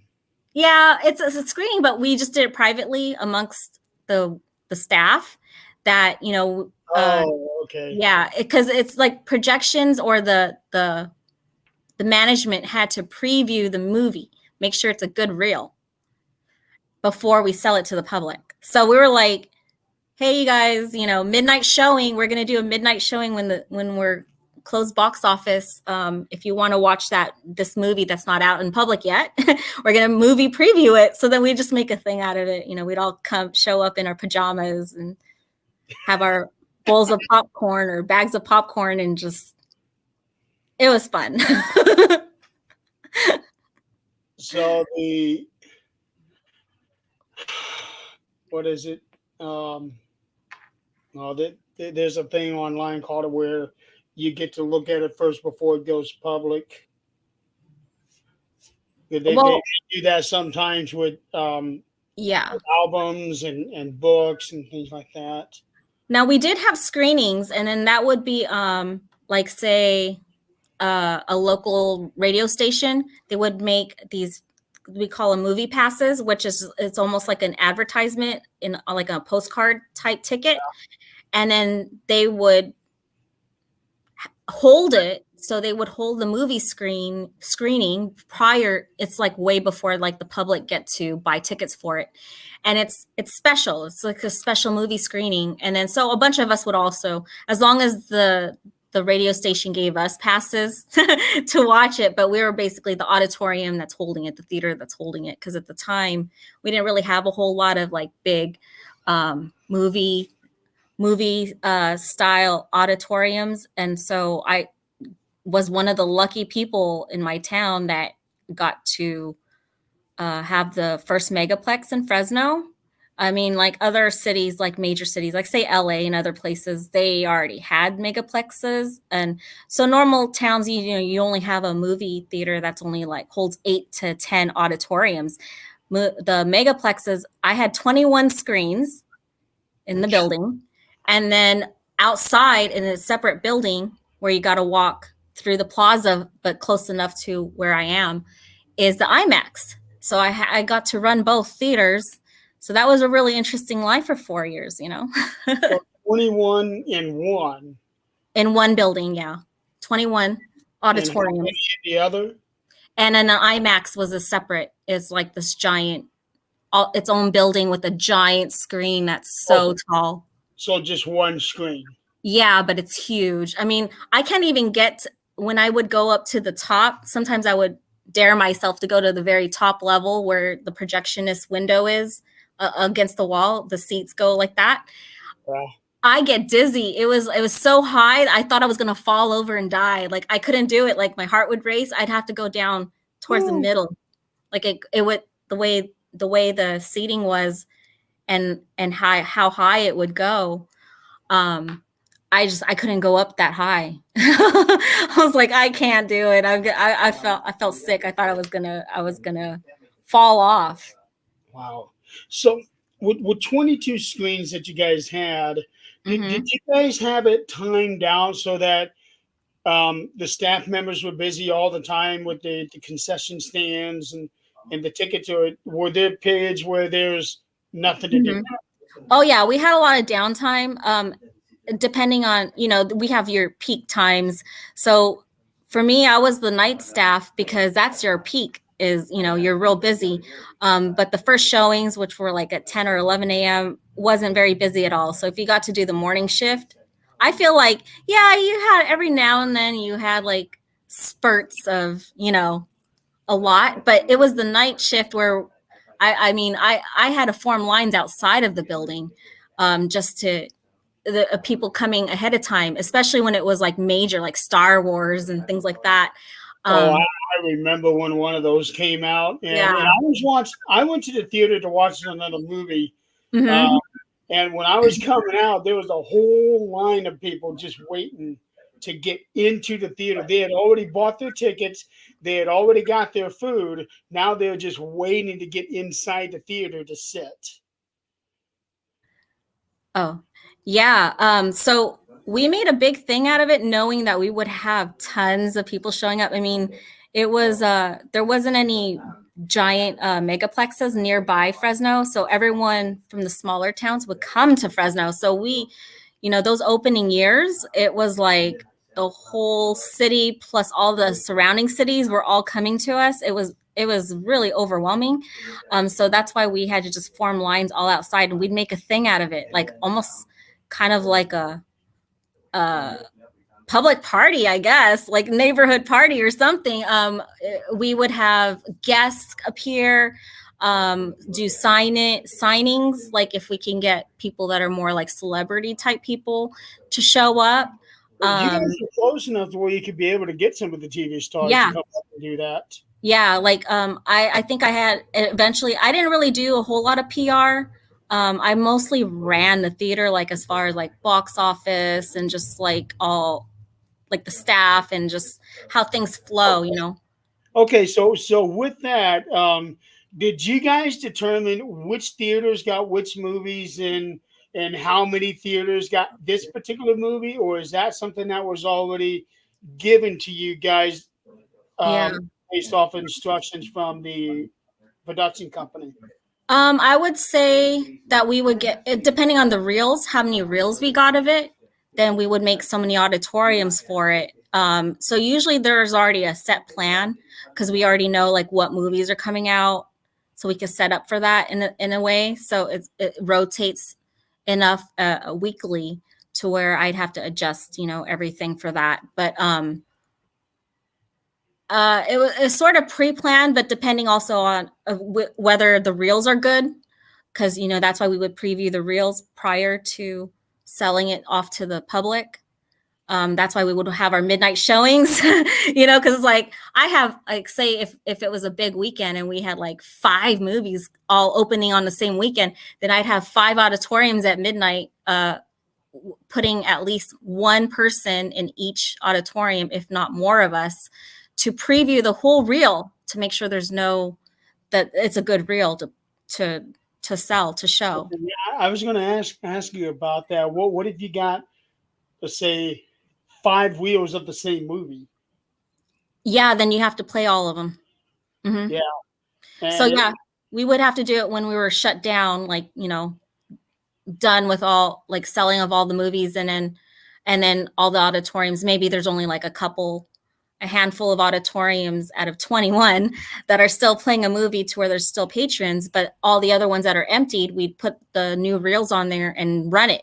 So you'd either have to have enough staff or projectionists to watch each one to see it all, or if it was something major that we all wanted to see, prior to it being released to the public, we would just make a showing out of it, being like announce it to all the staff, like, hey, previewing what so and so tonight, you guys are free to come. So that's the perks of working in the get movie theater paid to business. watch a movie. Where can I find a job? Yeah, yeah. Or if you're already off of your shift. For me, it was always on my shift, so it was like I barely got a day. I don't even think I got a day off working that at the Yeah, time. so, But so you got 2 extra hours minimum on your paycheck now. yeah, I Yeah. mean, I lived there. I was there. I was probably I got to clock out and go home for like 2 to 4 hours, and then I'd have to be right back. Oh, Especially the turnarounds for like when we had showings all the way till 3 a.m. I mean, I'd have like 12 a.m., 1 a.m., 2 a.m., 3 a.m. Movie showings for people to buy tickets for. So I was like, some of us have to be here to run the theater. So it was chaotic. you might as well have had a bedroom built into the office over. I think I live close enough, but I was just like, I know I'm not that far, and I know I said if there's an emergency, I'll come right over. Literally, there was always an emergency, so I like half the time I was like, I just showed up in my PJs if I wasn't on shift and just had to take care of business.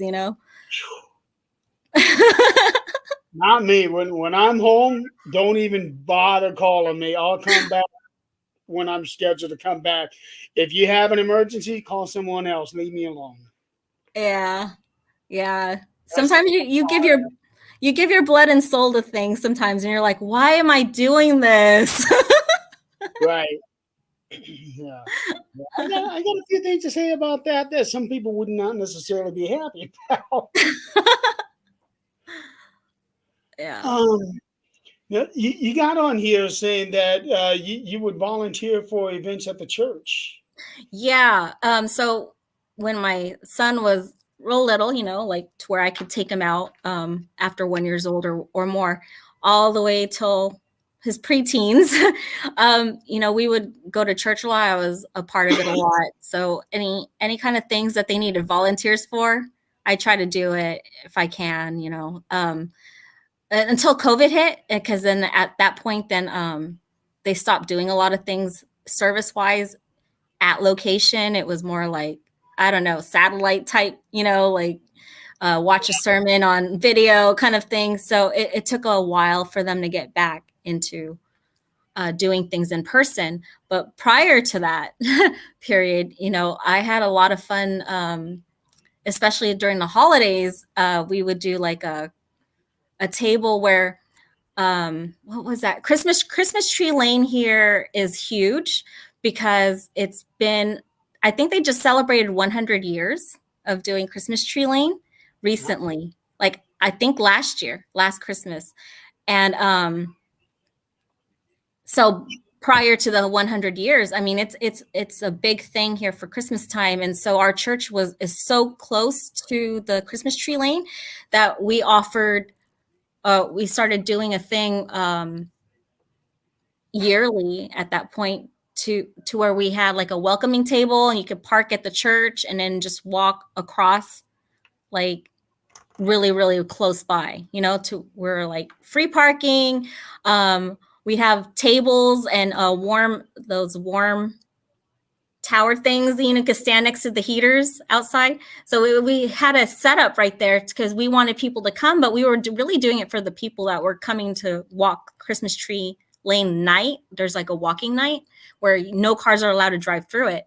And so we do that a couple times during the holiday season. And I was always part of that table. It was one of my favorite parts, because we could bring our own baked cookies and we'd have hot chocolate, and strangers walk up to you and you just greet them and have a chat with them before they walk into Christmas tree lane. It was so much fun. I'm looking it up online right now. ChristmasTreeLane.com. Yeah.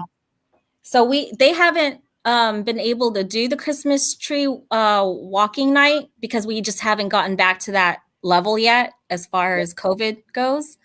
But they did open up Christmas Tree Lane again to where you could drive through, but they just didn't do the walk night like they had before COVID. So hopefully they'll come back, because I'm like, I'm part of that welcoming table. I was doing the welcoming table for years with my church. So I really miss doing stuff like that. Yeah, I see the article they put down here. Christmas Tree Lane walk nights Mm-hmm. tentatively canceled for 2022. Yeah, yeah, they had canceled it the last couple years. So, Yeah. you know, uh, it's so much fun when they can get it back to the level that it was before COVID. Then, yeah, I'm excited to get back into all of that again. Wow. And just pretty much, I mean, that's just the funnest part, because that's Christmas time and it's just so much fun to I I'm a little more social and out of my shell since I was a little kid after Right. getting out of my shell. So I have no problems of just having a social chat with people. My church make you feel really comfortable to do that. Um, where I was comfortable going to, and I would take part in other churches too, because I just feel like we're all trying to do the same thing. So whenever they're holding events and things like that, I take part in it still, even if it's not part of my church. But I still go to a lot of them. So with the churches, and now that you have your own church there in California, do you remember how it was, if they even have one over there in the Philippine Islands? Do you remember? Yeah, I don't think that we were doing church. Like, I had church at home, so like every day, my dad was like, we're gonna read for 10 minutes. That's my first book to read. My first uh, uh, bedtime stories was the children's Bible stories. So we did mostly at home. But my mom, she was Catholic, so she uh, her way of doing things was a little different. And I'm not Catholic. I was raised more Christian from my dad, but um, we didn't really do any of that because I think it's just my mom that was doing the Catholic stuff, and so I didn't start going to actual church till we got here Okay. in California. So I don't recall it. I don't recall it over there, but I was really young too, so maybe I just don't remember it. You know? Yeah, that's why I was asking if you do Mhm. remember, because I know over there is different cultures, Yeah. and more times than not, much different beliefs. I do remember, like, because my dad, I mean, he's just freely, being his Christian way. And so we always had the Christian songs playing. Um, like he had And him on tape. hanging up behind you. Yeah. He had him on tape. And I remember like a lot of the Filipinos around us that lived next door, in the same area, they would hear the music playing. They're like, God, we've never heard of that music. What music is that? So of course, my dad has get opportunity to talk about it. So then he would probably tell them, what his religion's about. But over there, it's mostly Catholic, so it's a little different. Okay. Mm-hmm. See, that actually surprises me because I would not have expected Christianity as a whole of any kind being on islands. Yeah, I think it's just because it was like Spain. Spain ran it for so long prior to their independence, prior to World War II. So the That would culture, explain the Catholicism. yeah, the Yep. culture is mostly Spain. You can see it all over the place. There's tons of Catholics, but my mom said there's also regions where there's a ton of Muslim. So it's either one or the other. You're either Muslim or you're Catholic. Okay, I'm trying to go through here. I think we just about covered everything that you sent me here. I know it was a lot, and I said, "Oh, sorry, so long. I'm rambling on my answer back." I was like, "It's too much. There's too much." Hey, it was enough to fill up almost 2.5 hours. Hey, we did it. I was like, I hope I can intrigue enough to talk about topics for an hour. I thought I didn't even think I could do it for an hour. I was like, no, no one's gonna I'm not gonna have anything to talk about. But you surprise yourself when you just start opening up. Yeah, that's the one thing I'm always concerned about with what I'm trying to do with the show is let's at least get to an hour. If we Yeah, stop at an hour, I'll be happy. If we can go beyond an hour, that's great. But as long as we can get to an yeah. hour, we'll be happy with that. It's really hard to just limit yourself to an hour sometimes. Like, I feel for the shows that only run for an hour or even 50 minutes. I'm like, you really got to stay on topic. Like, you really need to jot down, index card it or whatever, uh, how you're going to lay out the 50-minute time. Because a lot of times, if you want to get personal, especially if you have people on with you and you want to get personal, then you won't be able to cover your subject topics. And Yeah. because we have a tendency to want to get to know one another one-on-one, and then so you sidetrack, or we sidetrack, and it's really hard to stay on topic, like stay on target with things. And we do that a lot on Fear Fans because like, here we're supposed to just be reviewing this movie, and sometimes we struggle with that. Yeah, I know. Especially this last one here, when Don was like, "I don't even like this movie." Yeah, like we don't even, we're trying not to talk about it because we're like, oh, every time we start talking about the movie, it's eye roll, eye roll, eye roll. Well, you guys realize, yes, you have a 90-minute slot. You don't have to fill the whole 90 minutes. Mm-hmm. You can go only a half hour if you want to. That is so true. I think there's some nights where, especially if there's just one or two of us, if there's only going to be one or two of us, and we've already covered the movie enough, and there's really not much more to say about it, it's like, yeah, I think we're done at 40 minutes. It's like, otherwise, if there's other topics, mainly it's what the comments are coming through. And so that's where it gets interesting is the audience. Yep. The audience. Oh boy, can the audience ever throw it for that's So it's like sometimes it has nothing to do with the movie, and obviously. we got some really weird audience members. Like, let's see, one's name is Brad, another one's name is Jill. Except for when I'm on the podcast itself, then your comments are less interesting. No, just kidding. No, again, it depends. Sometimes Joe may throw something out there that would Yeah. throw a wrench in your sprocket.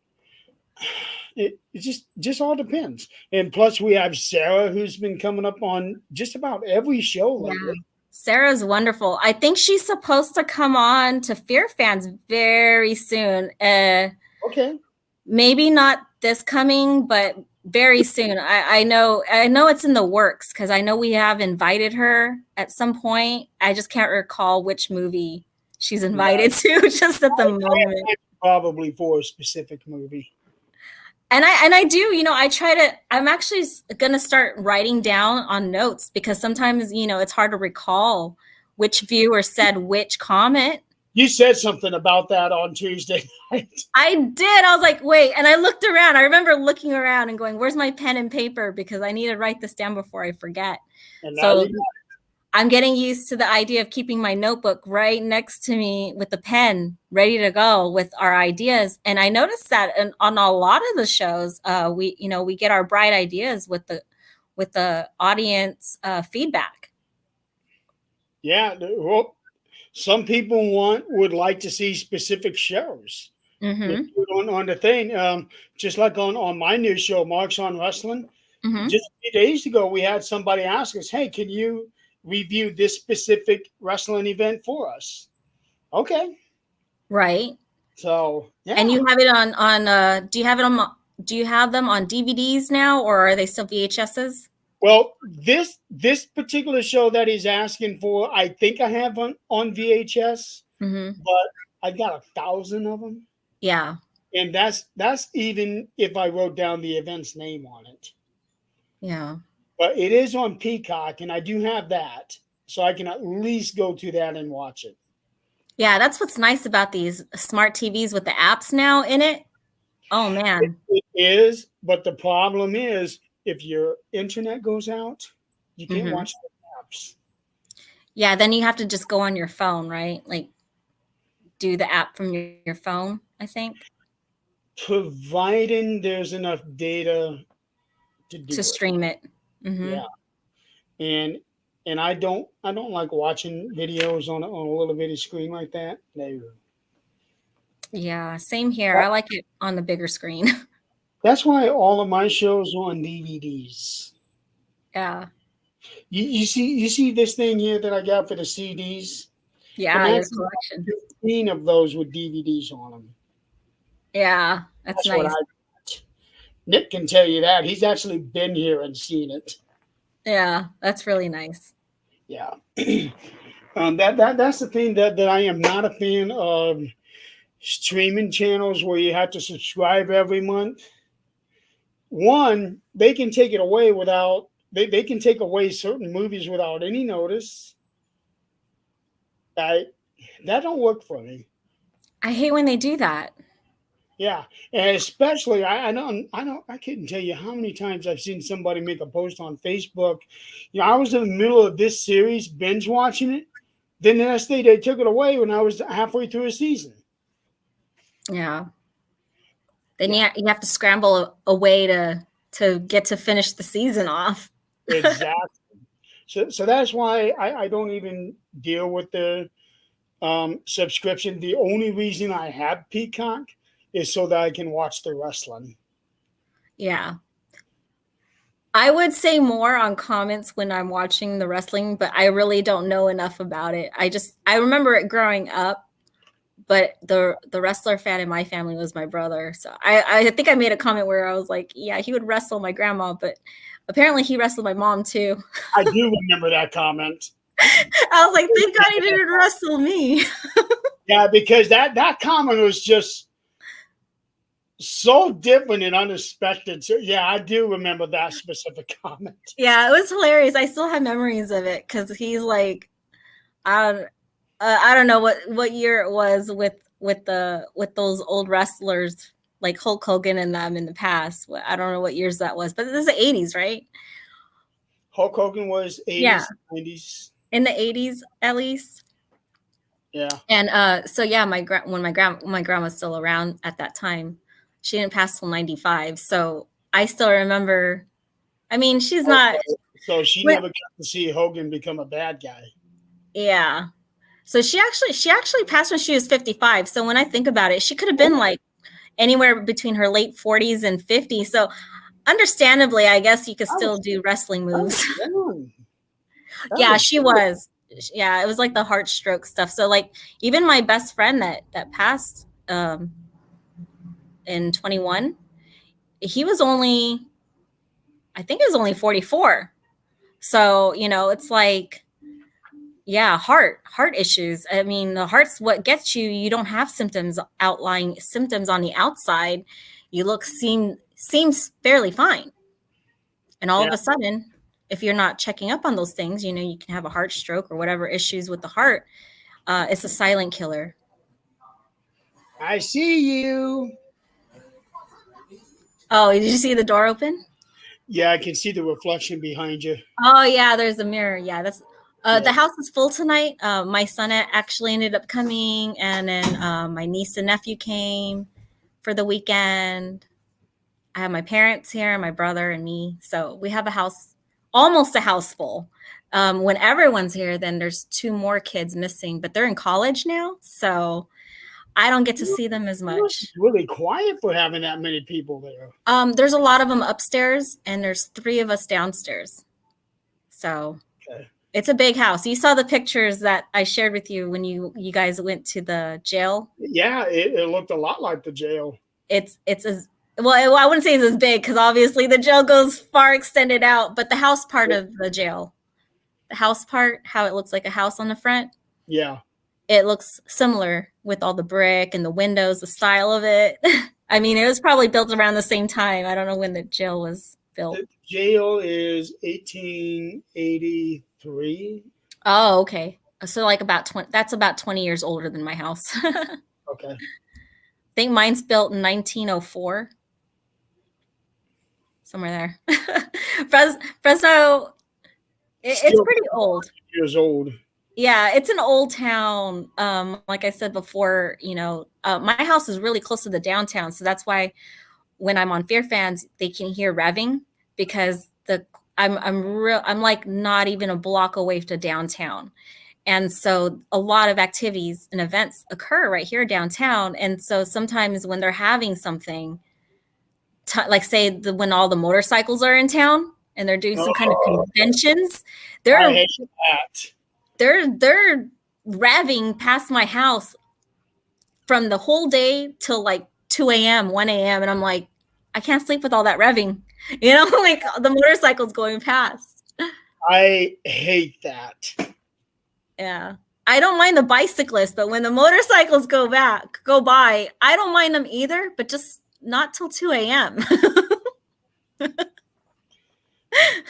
Well, hell, you're still awake well after midnight. Yeah, I'm actually, I think I zonk out around 3 a.m. So a lot of my friends that are up late or night shift, graveyard shift, they know that they can chat with me at 12 a.m. They're like, Yeah, Jill, I I know you're up. remember chatting with you when it was 3:30 my time. Yeah, you're a night owl, but you're an early riser too. I don't know how you do it. Oh no, it's between 10 and 11 a.m. when I get up out of bed. Okay, because I could have sworn that you're already like starting your day at 6 a.m. there. And I'm like, didn't he just go Um, to sleep at 3? there are some days where I do have to get up early in the morning for like certain doctor's appointments or anything like that. Otherwise, my ass is staying in bed until I feel like getting up. Yeah. Okay. Yeah, but I do have the occasional appointment where I got to be there at 8:30, and I hate that. But that's Yeah. the only time they can get me in. Yeah, sometimes that's all the alternative, right? A lot of them, they want to do it first thing in the morning, 8 a.m., especially if it's something like a minor surgical thing or something like that. That was actually the one that I did have when they were putting the implants in my jaw. That was 7:30 in the morning. Mm-hmm. Yeah. Yeah. So they wanted to do that. That was only a 45-minute procedure. So Mm-hmm. So it's like an outpatient thing. You go in and then you don't have to stay afterwards, right? Very long. yeah, I'm probably in there total for maybe 2 hours. Yeah. They get me in. They start working the IV in me, put me to sleep, Mm-hmm. do the work, and then they just um, allow me that time to wake up. Mm-hmm. That's all it is. That's when it's good to do it early because you know how prior to those you can't eat or drink or anything till your Yeah. surgical, and then so you're gonna be starving. So it's like get it done so you can go home and you can eat and do normal things again. And that's actually what I'm kind of worried about when I have my eye surgery next month. Mm-hmm. The way that they do it is they do it by age group, so they do the youngest ones first. Mm-hmm. So I am most likely going to be somewhere around the 11, 12 o'clock, 1 o'clock range getting mine in, but I won't know for sure until not even a week before that. They're going to give me an arrival time. Yeah. Well, hopefully it'll be soon enough to where you know you can still have your day and Well, I'm not eat. worried. I'm not worried about that. I can go all day without eating. That's not a Oh, problem. okay. It's the drinking that I want to do. Yeah. Yeah, Yeah, they won't allow you to drink or anything. exactly. Mm-hmm. But as long as I can get rid of this, I'll be Mm-hmm. happy with it. Yeah. I just feel like get it done. I know it's like you don't want to have to do all this work that you have to do for all this time. But once you're done with all of it, I mean, it's a breather, right? You just get it done, get it out of the way and It's a breather in between, um, because I don't have to go to work or anything. The way that it sounds like I'm not going to work until after I have all of my surgeries done, and I mm-hmm. still have to have four more Yeah. minimum. Mm-hmm. Yeah, I saw the video. I think you updated us. Is it like you do a TikTok video, but you share it out? Yeah, Because I don't have TikTok still. Me and Nick. Adrian gets mad. She's always like, "How do you not have TikTok?" I just haven't don't. we been yelling at you about that long enough? What? Haven't we been yelling at you long enough to get one? Yeah. I just don't do enough content to be on it, really. So You don't have to do content. You don't yeah. have to do any videos at all. You can just sign up for TikTok and just watch the videos. I want to do it so I can subscribe to everyone that has the TikTok. Like you Yeah, have one and whoever else. yeah. Hmm. So you can go in and subscribe to follow people. That does not mean you have to do any TikTok videos yourself. Yeah, because I'm not that artistic. I'm not artistic like you guys, as You don't far have as to be autistic. musical artist. You don't have to be. But I do like to follow my friends on things or do be support. Like I want to subscribe to the people that have them and give them all this full support and see their content and things like that. I'm all for that. So I will do that. Me and Nick will be on board very, very soon. If we ever get Nick on there. Yeah, he's got his hands so full that it's just probably one amongst many things on his huge list of things to do. Yeah. Then he'll probably feel obligated, which I am going to be completely honest. I am on the many different platforms and get into a whole bunch of different things, but I feel no obligation to do anything for anybody. Right. Yeah, You have your own things that you have your priorities to do as exactly. well. So that's just how you have to live your life. You really can't surround yourself or how you're doing your things in your life or your decisions that you're making based off other people. And I had to learn that the hard way. Yeah, if I put something out there, that means I want to put something out there. I am not going to do something because somebody wants me to. Mhm. It should be something that if it's something you want to do and you want to achieve and do well in, or your interest, you should just go for it. Don't pay mind to what the comments or reviews are going to be, because there's always going to be people that don't agree or don't like it, or no matter how good it is, just have nothing but negative to say. So you just have to not listen to that. And speaking of that, I have just a thing that I need to push that Go some for it. people don't agree with, but other people love it, and that is the voting period for the paranormal awards is now open. All And right. there's the link. Voting period ends at the end of the month. Okay. So they have the whole month to get their votes in, Mm, 18 right? days. 18. Okay. Wait. Oh, the month's almost done. Oh my gosh. Yeah, this is February 10th. It's our shortest month and it's already February 10th. My goodness. We're already almost halfway through the second month of the year. Can you believe that? That's nuts. Yeah. I mean, I can't get over it. I can't. It goes so quick, especially when you're trying to get things done. You're just like, what? We're already in the second month. What? We're already halfway through the second month. Exactly. Um, but yeah, we got the paranormal awards on there. I was waiting on, because there's three of us all together. I was waiting on the final okay from the other two Mm-hmm. when we did our short list. Now it's all out there, so people can go in and vote for who they think deserves the awards. Sweet. I always think of, I know you don't watch The Office, but I always think of when they do the awards episode. He calls it the Dunder Awards. So if you haven't seen The Office, I always have a lot of like analogy to life through The Office. Yeah, I have actually never seen a full episode of The Office. I've seen clips, Yeah. but I've Clips. never seen a full episode. I didn't even know until a week ago that there's a version with Rainn Wilson and Steve Carell, and Mm-hmm. then there's another version that they have that they film in the UK. Mm-hmm. I Yeah, I didn't didn't know know. that either. I did not know that until Greg said something. Yeah, I just know the Steve Carell version because Yeah, obviously it's right. what's playing on my tube TV. Yeah. So we do have that. Voting period is open until the end of the month on the 28th.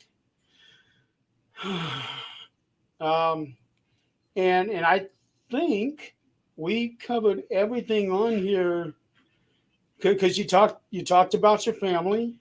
Mm-hmm. Um, talked about My origins. origins, your dad's military, Mm-hmm. and what he did with the Seabees.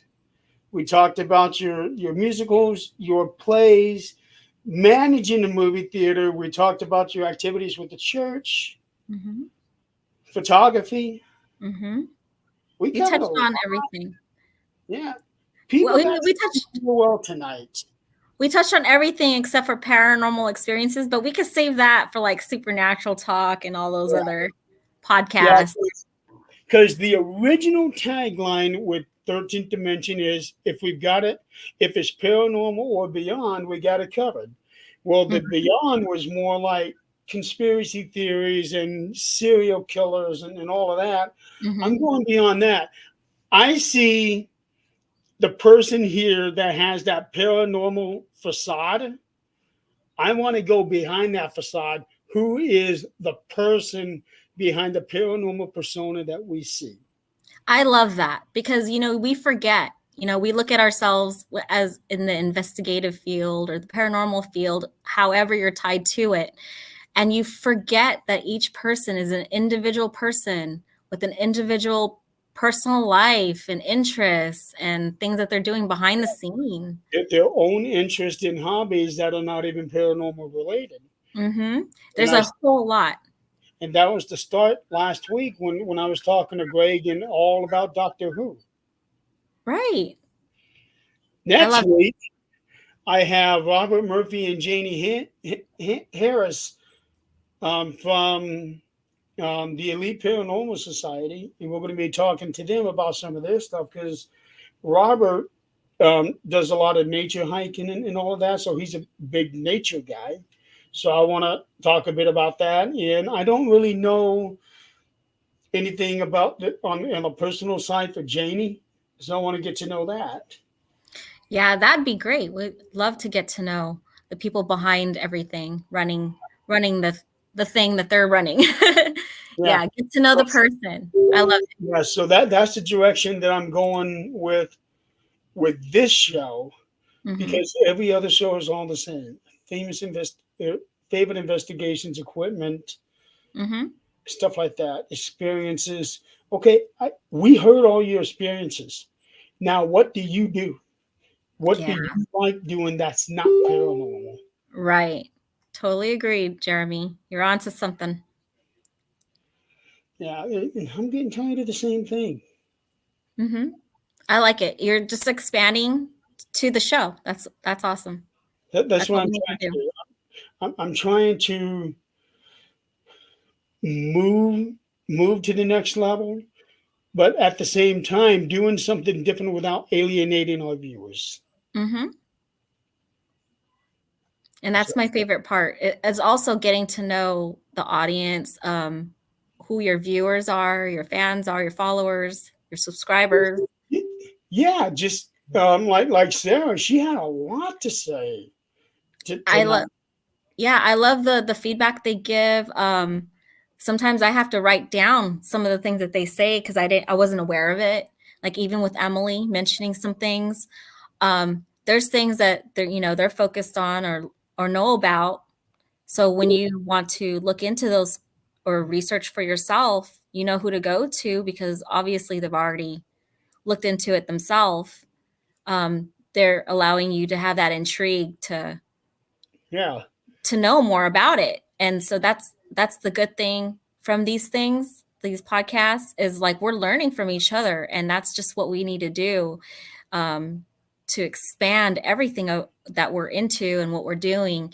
It helps not only just in that field, but just individually, like a personal growth, just to know more about everything that's going on around you and with each other. That's what we need to do is like to have this collective of ideas and knowledge. yeah. Um, and one thing that I'm excited about is Holly is finally bringing her show back on Thursday nights. Okay. It was called Mystical Connections to the Unknown. Now she's revamped it. It's going to be called Twisted Tales from the Grave. And she's going to have a co host with her, and they're going to be digging into history of certain events. Sweet. Because she, just like me, is getting tired of the same thing. A lot of the shows had the same guest on. Mm-hmm. Okay, so we got the same guest. Let's ask him additional questions. Mm-hmm. So that's what I'm doing. That's Well, why I sent you that text a couple of nights ago. Hey, what's your passion?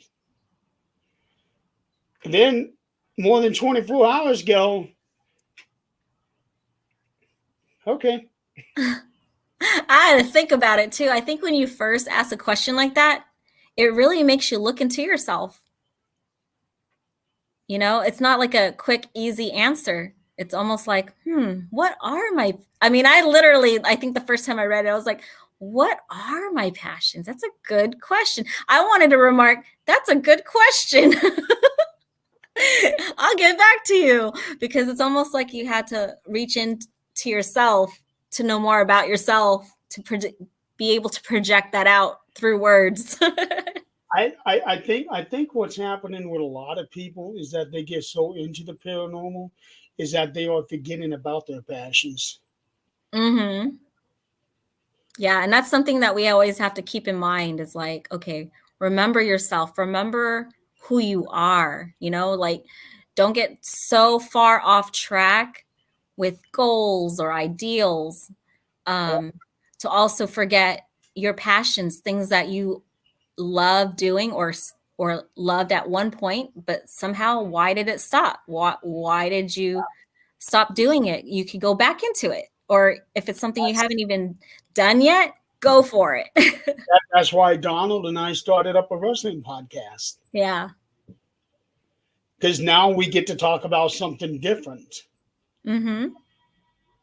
So yeah, just one of those things. Okay, well, I think we So pretty much did covered you, everything for tonight, didn't we?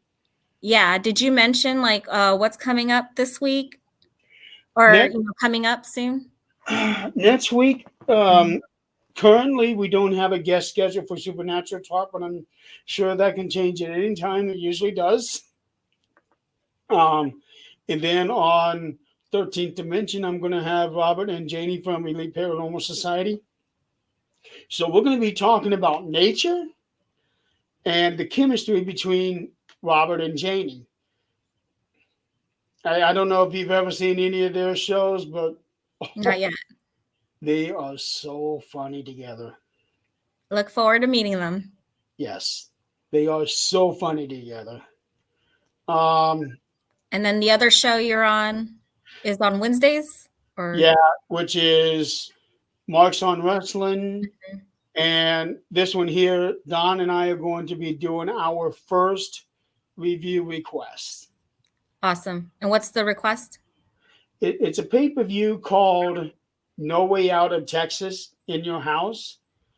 And that was back in February of 1998. And I remember the pay per view, but I forgot about the matches. So I went and took a look at the card. And I'm like, those are some interesting matchups. Okay. So I may actually have to watch the Royal Rumble, which was a month before, all the way through to see what storylines from there carried over to this one. Okay. Yeah, That because I sounds fun. yeah, because I don't remember any of those storylines. That sounds fun. Yeah. So what do you got coming up in the next week? And then Tuesday, I think it's going to be Valentine's Day, right? Is that already next Tuesday? The 14th. Fear fans, we're going to be talking about My Bloody Valentine from 81. So anyone's welcome to join, jump on.